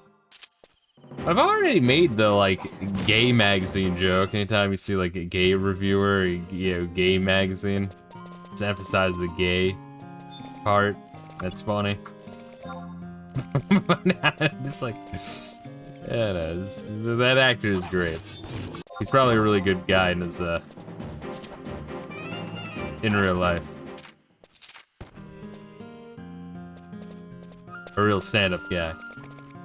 Captain N, the gay master. Just don't ask what the N stands for. It stands for Nicaraguan. It's a rare drop, by the way. Oh, I can fucking tell it's a rare drop. This thing is a fucker. We need 2 of them, huh? Should grab, like, Thief. As my secondary. I didn't know we were going for a fucking grind quest. I already did. So the thief treasure hunter skill doesn't like double up if there's 2 thieves, right? You just have 1 in your party and it is a set increase that does not stack. Only counts for the 1 person in the party. Gotcha. See, also back in about 70% of where I was before the computer had the swacky. Gotcha. So, do you, like, back up? Well, you're saying that, you would keep all your, like, files and config shit, right? Person that has the highest treasure hunter stat, which would be me. Gotcha. That's good, because that's always, like, the most pain in the fucking ass thing. I think, for me personally, and maybe I should try to... There's probably a way to back it up, but, my Plex video server, so that way I can, like, stream shit to my, TV. But, like, Plex will track, like, you know, kind of like, you know, Netflix or Amazon, right? It tracks, like, what shit you had watched and which you had not watched. But it's like, I think it's specific to the fucking computer, like, what the Plex install on the computer. Maybe it's consistent to your Plex account, I don't know, but I feel like maybe, I don't know, yeah, I could just be pulling shit out of my ass, but I vaguely recall it, like, forgetting at some point my progress through various movies and shows. I had to be like, fuck, what episode was I on? On various shit. Depends on the app.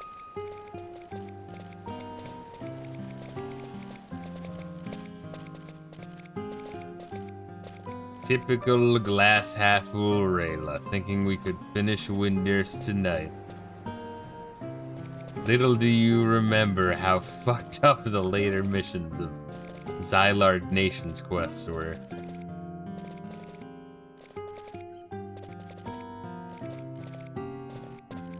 Gaseous. A question for you, baby, that I already asked Reila. What were some of your favorite Nintendo 64 games?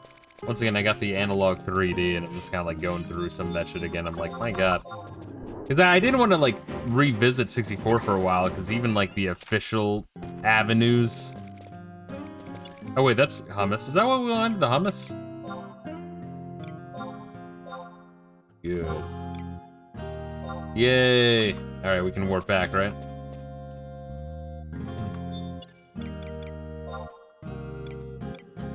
Nope. Oh, alright, fuck me then.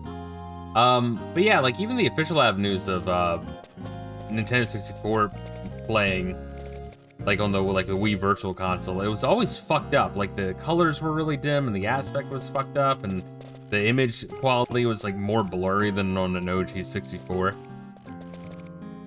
There's, like, emulation issues, and then emulation issues if you're playing on an emulator. Nintendo 64 emulation always sucked ass. It's one of the things keeping me from, playing, it's like a Saturn. Hopefully that gets someplace, sometime. Or they, port a whole bunch of the games.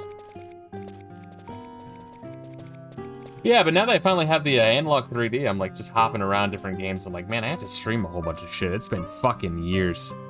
I still maintain that the Nintendo 64 has... How to put it? Like, I think the Nintendo 64 has more 10 out of 10 games than the PlayStation 1. But the PlayStation 1 has more, like, 9.5 and 9s and 8.5s than the Nintendo 64. Like, there's, like, a drop-off, you know what I mean? And then the... Oof. There's some shit on the 64. There's some shit on the PlayStation 1 as well, but there's like so much great shit on the PlayStation 1. I like the new Tetris game that was on the N64. That was a lot of fun. Superb OST. I think a lot of the Tetris games usually have a surprisingly good OST. There's a new Saturn emulator that looks very promising. Ymir. I'll write that shit down. N64 had pretty slim pickings outside of first party. Yeah. Once again, that's why I was so surprised that oh, there's a testicle spider. Do you like these spiders, Gaseous? Do you like the testicle spiders? They're beautiful. It's been a while since I've seen them. They are, it's not very subtle, let me put it that way. There's no way that was accidental. A fucking 0% chance that was accidental. Man. But, shit.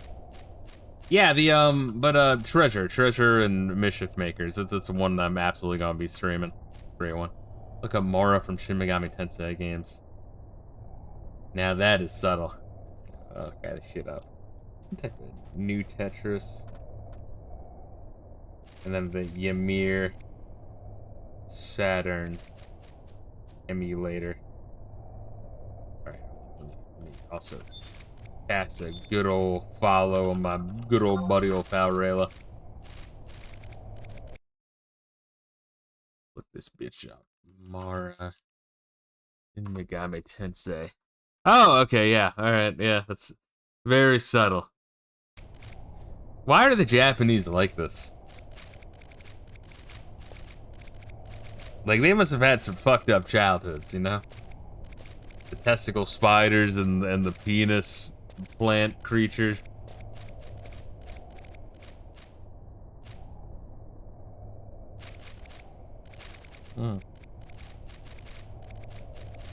Ah. Mushrooms? That could be what it is. Going through pipes and eating the mushrooms they find. I don't know what you're talking about. You're the one with the dirty mind. I don't know what you're talking about. These are just normal looking spiders. The Japanese have always been degenerates.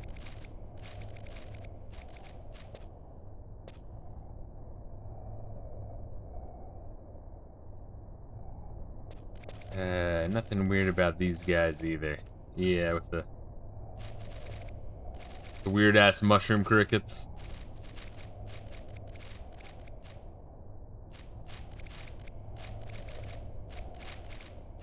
What I do like the cactuar in this game that are oddly thick. They have like thick thighs and big padonkadonks. Let me see here. But now it's like looking at a whole bunch of the games that I'd love to fucking stream on 64. But one of the ones I actually want to play, because its reputation precedes it, and everyone, you know, one of the games that everyone knows about, but I feel like no one's really played, right? Superman 64. I'd like to make a thumbnail for that, but you know, also like Quest 64 and Daikatana, which I was saying to Gaseous earlier in the stream that I didn't even realize this, but the game is not called Daikatana. If you look it up, it's not in the D's for Daikatana. Daikatana. It's actually called John Romero's Daikatana. His name is in the fucking title. John Romero's Daikatana, and I really wish that every like notoriously shitty game just happened to have the lead designer's name right in the title. It would make it really easy to point the blame. But that makes it a lot funnier.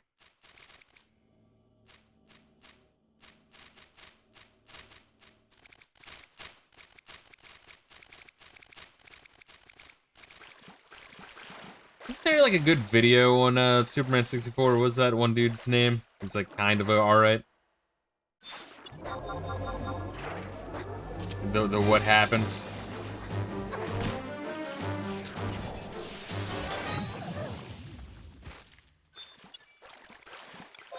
Originally, it was called, you know, what happened, like an Asian fucking stereotype, which he then changed. Isn't that sad? Do I want the boyada dafa key? I'm guessing I don't. Matt McMuscles, there it goes. Yeah, I'll have to revisit the what happened for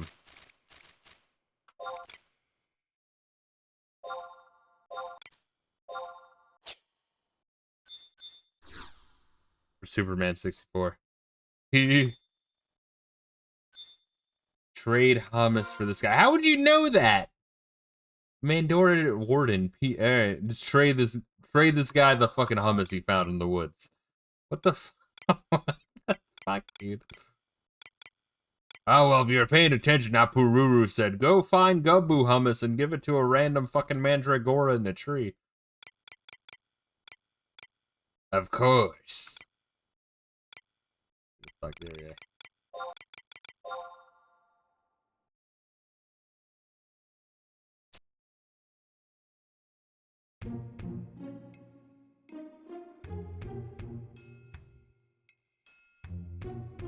Oh, this fucker's still alive, huh? Alright.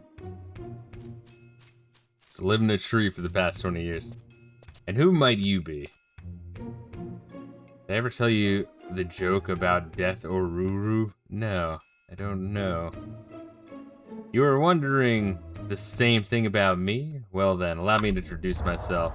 I'm the illustrious Zampa Zippa, marvelous minister of the monastery, and respected academic of the magical city of Windurst. I am the Eminentaru, Brilliantaru, and might I add, quite dashingly handsome Tarutaru responsible for Windurst's great victory 20 years ago. You might, Taru, well ask what an unparalleled paragon of perfection such as myself would be doing in a place like this. During the confusion of the Great War, I was abducted by the Cardians, magical constructs of war, and brought to this place. I have been kept a prisoner here ever since. Do not make any hasty-wasty assumptions. I have merely been playing the role of detainee in order to take advantage of the situation for research purposes. I do wonder, however, how my poor Windurst fares without her favorite minister. If indeed you have come to rescue me, perhaps there's something I can do to help you? Oh no, he's absolutely a deadbeat. Kind of like that other Tarutaru. I guess that's common in Tarutaru society. It's just deadbeat dads, because this is not the first one we've run into. Is that so? You've come at the behest of my little Apururu, have you? I must start to say I'm surprised my daughter has ascended to the head of the monastery. But are the Cardians content Taru to follow her orders? My daughter has the habit Taru of instilling too much individuality in them. The Cardians were created to perform tasks that are too physically strenuous or dangerous for Tarutaru.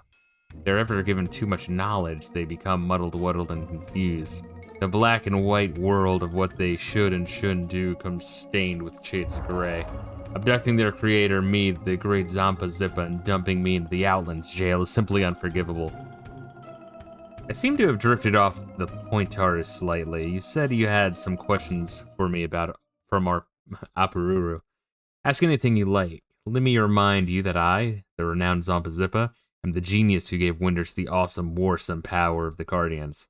The question does not exist that I cannot answer. Why did the Cardians rise up against you? That was one and only Grand Slam mistake. Instilled in the Cardians is an absolute sense of duty to their master. If I had just started to set them to obey only myself as their master, then none of this would have happened. However, it became necessary for me to create a Cardian army. With that army, the lesser Cardians needed to heed the orders of their higher-numbered counterparts. And then he made the Joker. And so, with the higher-ranked Cardians acting as masters for the rank and file, I set myself, the splendiferous Zampa Zippa, as commander of the Ace Cardians. But it was that very system that invited the disaster wasser that occurred. What do you know about Joker? Joker? Now there's a name I haven't heard in a while. It's been, what, 20 years? Joker was a creation of the Apistory Mr. Karahabarua. 20 years ago, Karahabaru was conducting research in the magic towers of the Horutoto ruins. One day he came to me, the magnificent Zampa Zippa, to request the several powerful, intelligent guardians to aid in the construction of a super special magical gizmo. In response to his request, I reprogrammed the Ace Guardians to treat Karahabarua as their master. Karahabarua then proceeded to build his Joker, using the Ace Guardians as a template to steal my design.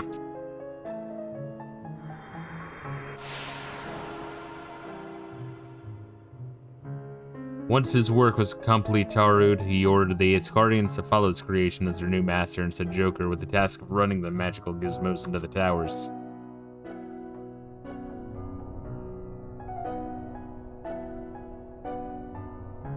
However, the Great War claimed Karahabarua's life, and with the death of its creator, Joker 2 passed into oblivion. With the passing of a creator, the magic weaved into a doll becomes unraveled, and the Guardian follows its master into death. But for the Ace Guardians, Joker's death presented them with a situation they never ever had to deal with before: existence without a master. The Aces eventually decided that if they could somehow bring Joker back to life, then their dilemma would be solved. Those presumptuous puppets are so convinced their destiny lies in resurrecting Joker that they had the nerve to lock me, the amazing Zampa Zippa, in a place like this. You know Joker's alive? Great blazing behemoths, are you telling me that the Guardians have already found where Joker lay hidden? I thought something was up when they stopped coming by to check on me. Wait. Even if they had found Joker, no Mount Taru of the usual garden variety mana orbs would have been enough to revive him. Ooh, how? Surely not what the Yaguda stole. Well, in any event, the revival of a dead Guardian will mean things have become interesting indeed. What do you mean by interesting? Right then, I'm only going to say this once to make sure that that melon you have on your shoulders is switched on. Uh-oh, Reila. There is an unbreakable... He doesn't know me. There is an unbreakable law that accompanies the art of imbuing an inanimate object with life and will. The death of the creator will result in the loss of the object's animating force. In accordance with that law, the deceased object will never be brought back to life. This act will call back the creator from death's dark hall. The conclusion is obvious, isn't it? When Joker was resurrected, Karahabarua was also dragged back into the world of the living. What, so there's a fucking zombie Karahabarua running around? The fuck? Forbidden Ritual of the Monastery. In layman's terms, the Forbidden Ritual of the Monastery... Yes, pay attention, Melanet. The Forbidden Ritual of the Monastery is referred to as the Legend of the Magic Doll. The long-ago tale of a mage plunging Windurst into catastrophe by using the ritual is still famous today. However, this now forbidden practice was a marvelous magic originally invented for the protection of Windurst. The tale I just mentioned was simply an example of abusing the power the ritual brings. There's still the story of how the original weaver of the art returned from the dead to defend Windurst after his magic doll was resurrected. Of course, this magic is not the recipe for immortality. It relies on the principle of calling on the life force that lies dormant in the doll after the creator has died. To sum things up, the ritual requires the mage to store a portion of his life into the doll while he's still alive. Do you understand? The thing running around is a voodoo doll with some of the soul of Karahabarua in it, and the Guardians worship him, kind of like a fucked up version of Child's Play. This is not a subject for idle adventurers' ears. Aparuru should already be well versed in the practice. Why do your children hate you? My children hate me? The celebrated Zampa Zippa? What are you talking about, Taru? Ajido, Marushito, and Aparuru have absolutely no reason to hate me. How could they possibly despise the brilliant Taru Father who saved their fair country from disaster? I have no more questions. Just a moment, Taru. This may have been a bit much for you to absorb, so let me write it in a letter to give you to Aparuru. Give my regards to my children. Tell them this. If there ever comes a time when they need my help, don't hesitate, Taru, to ask. How the fuck would they ask you? You're in the middle of fucking bumfuck nowhere. Alright. Are we warping back, baby? No! Oh, you're killing me, Reila. There's an HP here. Oh, shit. Do we not have it activated? Oh, I don't have it activated. Yeah, alright. I love you, Reila, but you're sick.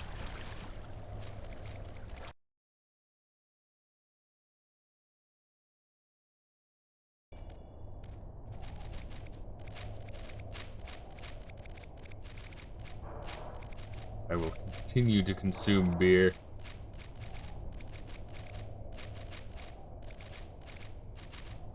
Yeah, I'll try to make like a list of like 5 NES and 5 SNES and maybe like 5 to 10 Game Boy Advance games that I'd like to stream at some point. I've played like a bunch of those are like Game Boy Advance is a pretty big gap in me for, you know, Nintendo. I just haven't played. And like I played a fuck ton of NES and SNES, but there's a couple of games that I missed out on. I need to correct that wrong.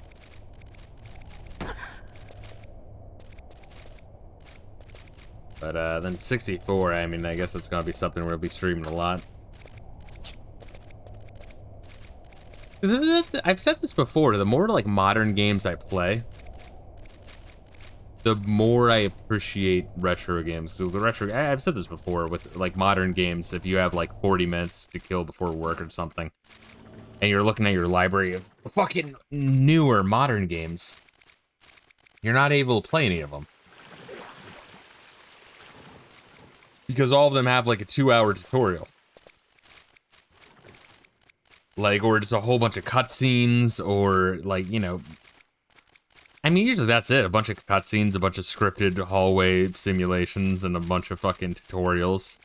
And so it takes like 2 to 3 hours just for the game to fucking start. At least with a retro game, you pop it in, like, even if you've never played it before, it's like, okay. Think like Sonic 1, right? Sonic 1, whether you have never played it and you're just gonna game over, or you've played it before, you're either gonna like spend fucking 20 to 40 minutes and beat it, or 20 to 40 minutes and fucking game over. All the same, you get the you get the fucking experience. Look up Gopher 64. What is Gopher 64? Is that an emulator or what? Because once again, I have that analog 3D, baby. It's fucking nice. I'll look up Gopher 64.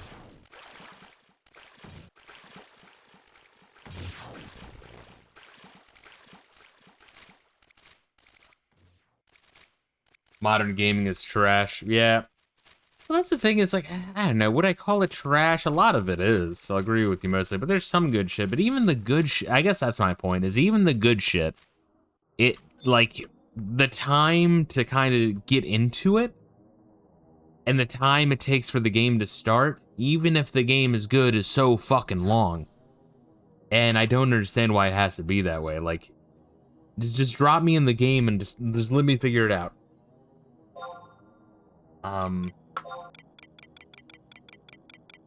Winders Woods.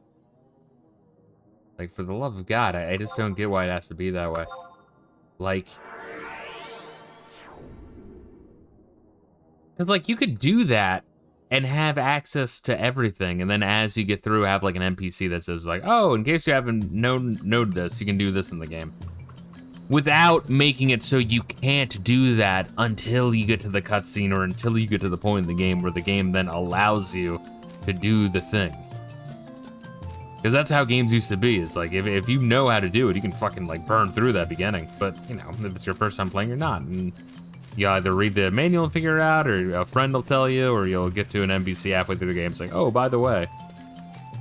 See, gaming sensibilities have been dumbed down in order to appeal to a wider audience. Corpo thinking at its finest, yeah. You can't let the gamer figure it out. They could get frustrated and drop it. That's the thing, is I get frustrated and drop it because I'm not, like, it takes so long to get to that point. It's crazy. Reminder that DSP is directly responsible for gaming being dumbed down. When they grabbed that, like, DSP footage, someone had to have known. In your case, it's because of being a scrub. No, I'm pretty fucking sick, bro. The only fucked up thing was figuring out those bracelets, but those bracelets weren't glowing that much, and even then, they didn't break with one hit. You had to hit them like 8 times. Really, the whole reason I figured out how to break those bracelets on that boss is because I was like trying to find the furthest possible place I could stand while still hitting him in a kind of a safe zone, which just happened to be facing his bracelet. Because man, that like fucking acid cloud spit that covers the whole goddamn field. That's crazy. You have a letter from him, an explanation for the actions of the Guardians. This is incredible. Joker was created by the famous Karuha Barua? What was that bit about Karuha Barua? Ajido Marujido. What's wrong with you? You went all pasty wasty white as soon as you saw me. What mischief have you been up to?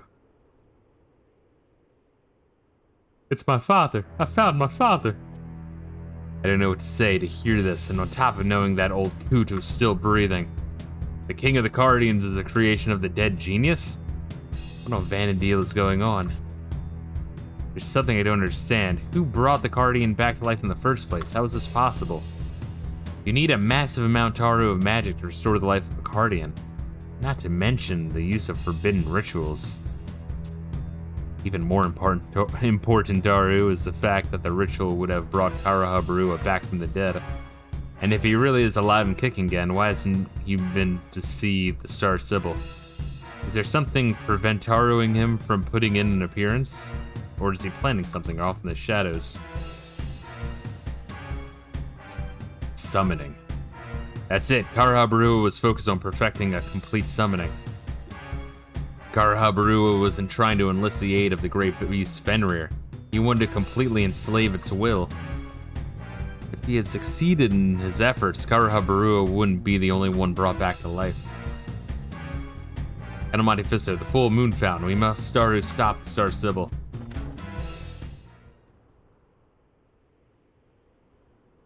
So a zombie Taru has the power of a fucking wolf moon god. Kind of neat.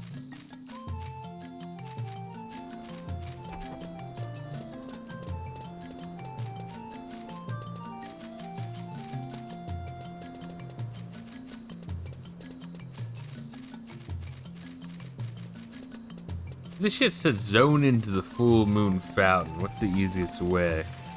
1.1 into the Torai Morai Canal.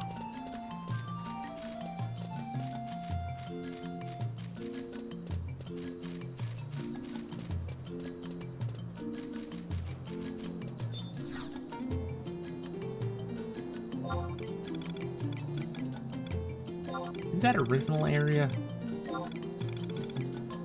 No. Yes. Yes.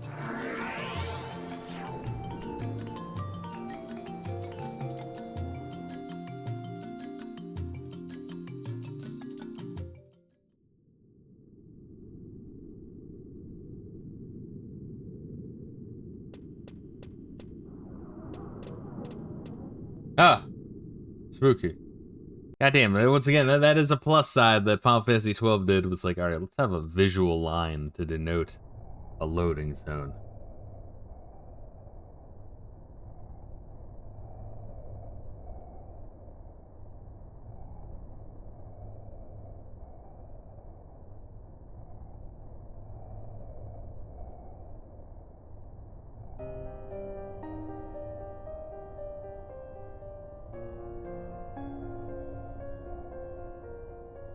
So cold and dark, I thought that perhaps the stars and the moon might have returned to the fountain. Nothing has changed. Semilafina, I thank you for bringing me here. I never thought I would be able to stand this place ever again, Sir Sybil. That day 20 years ago. From that day forward, I honestly believed that I would never return to Full Moon Fountain again. The place at Karuha was death, a place enveloped in frigid darkness. I felt that Winders would share the same fate as this fountain, a bleak future of eternal night. Turned my eyes from the darkness and pretended it didn't exist. I ceased to look at the future of Winders, the future of our people. In a world without that guiding light, my fear of the darkness froze my feet upon the path. Sir Sybil, you mustn't be so harsh on yourself. Perhaps you have forgotten that your guidance has allowed Winders to exist in peace these past 20 years. To the citizens of Winders, you are the light that shines in the darkness. You are the guiding star. Semalafina, thank you. The gentle strength of the Sibyl guards has always been there to hold me steady. For your sake as well as mine, we must understand our situation. We must discover where we stand and what lies out there before us. Let's see, yes, that is the kind of determination you need.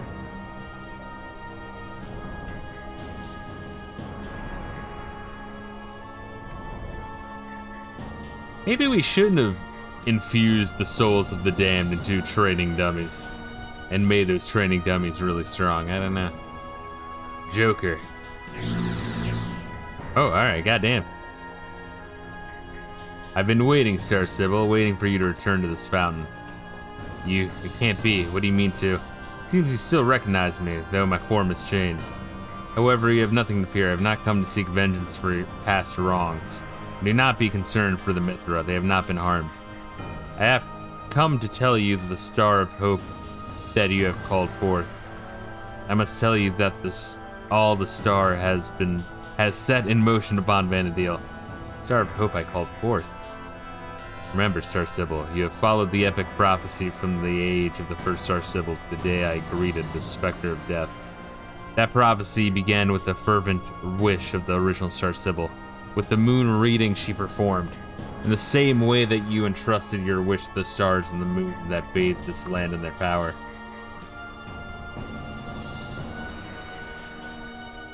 Yes, I remember. I made a wish to the Star Spring. I could stand my grief no longer. I wished for the help of Karahabrua, dead these long years. Yes, that wish to reach the faint amount of power that remained of the stars and the moon.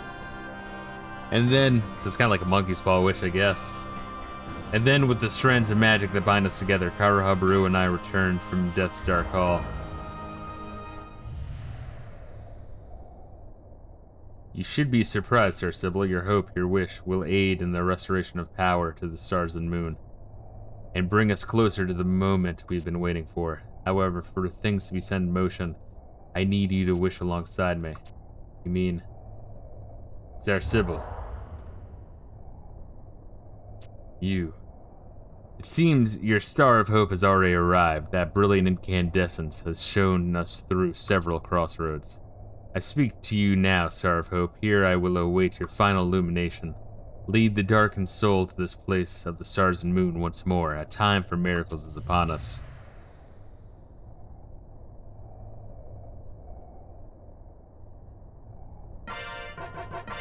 Oh, okay, there we are. We won it. God, the last one seems like...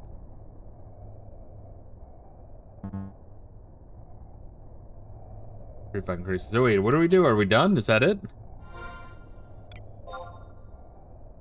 Do the last one next time. Yes, indeed. 1 merit point and almost 1 job point.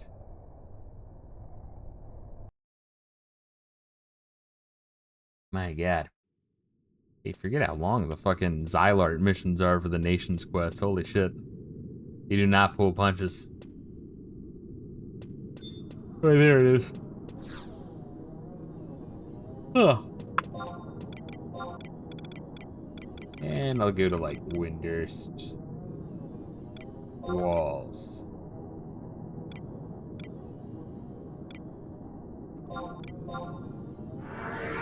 Because I want to finish checking out the Windurst Walls and try to check out all of Windurst Woods before next stream. I'm going to try to prioritize that rather than the Odin missions. I'll also try to do the Odin missions, do at least 2 of them. If I did 2 this upcoming week and then 2 the following week, that would add me ready for the following stream to do the conclusion of Ot Ergon. I feel like would be good. Oh man.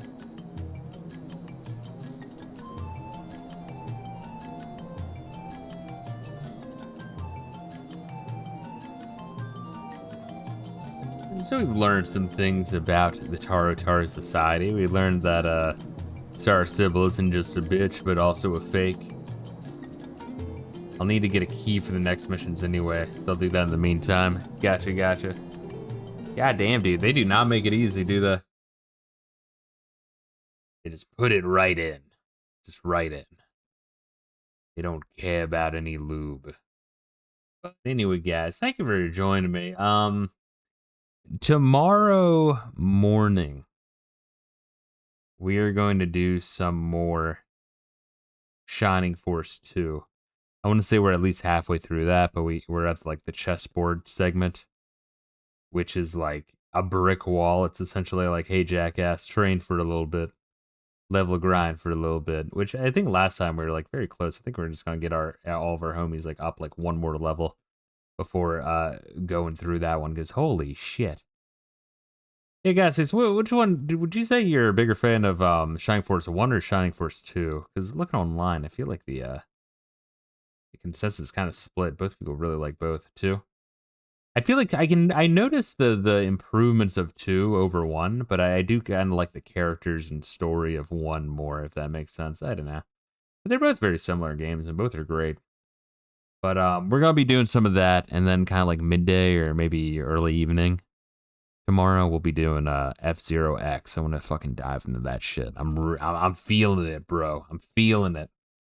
But guys, make sure you're taking care of yourselves. Much love. And peace out.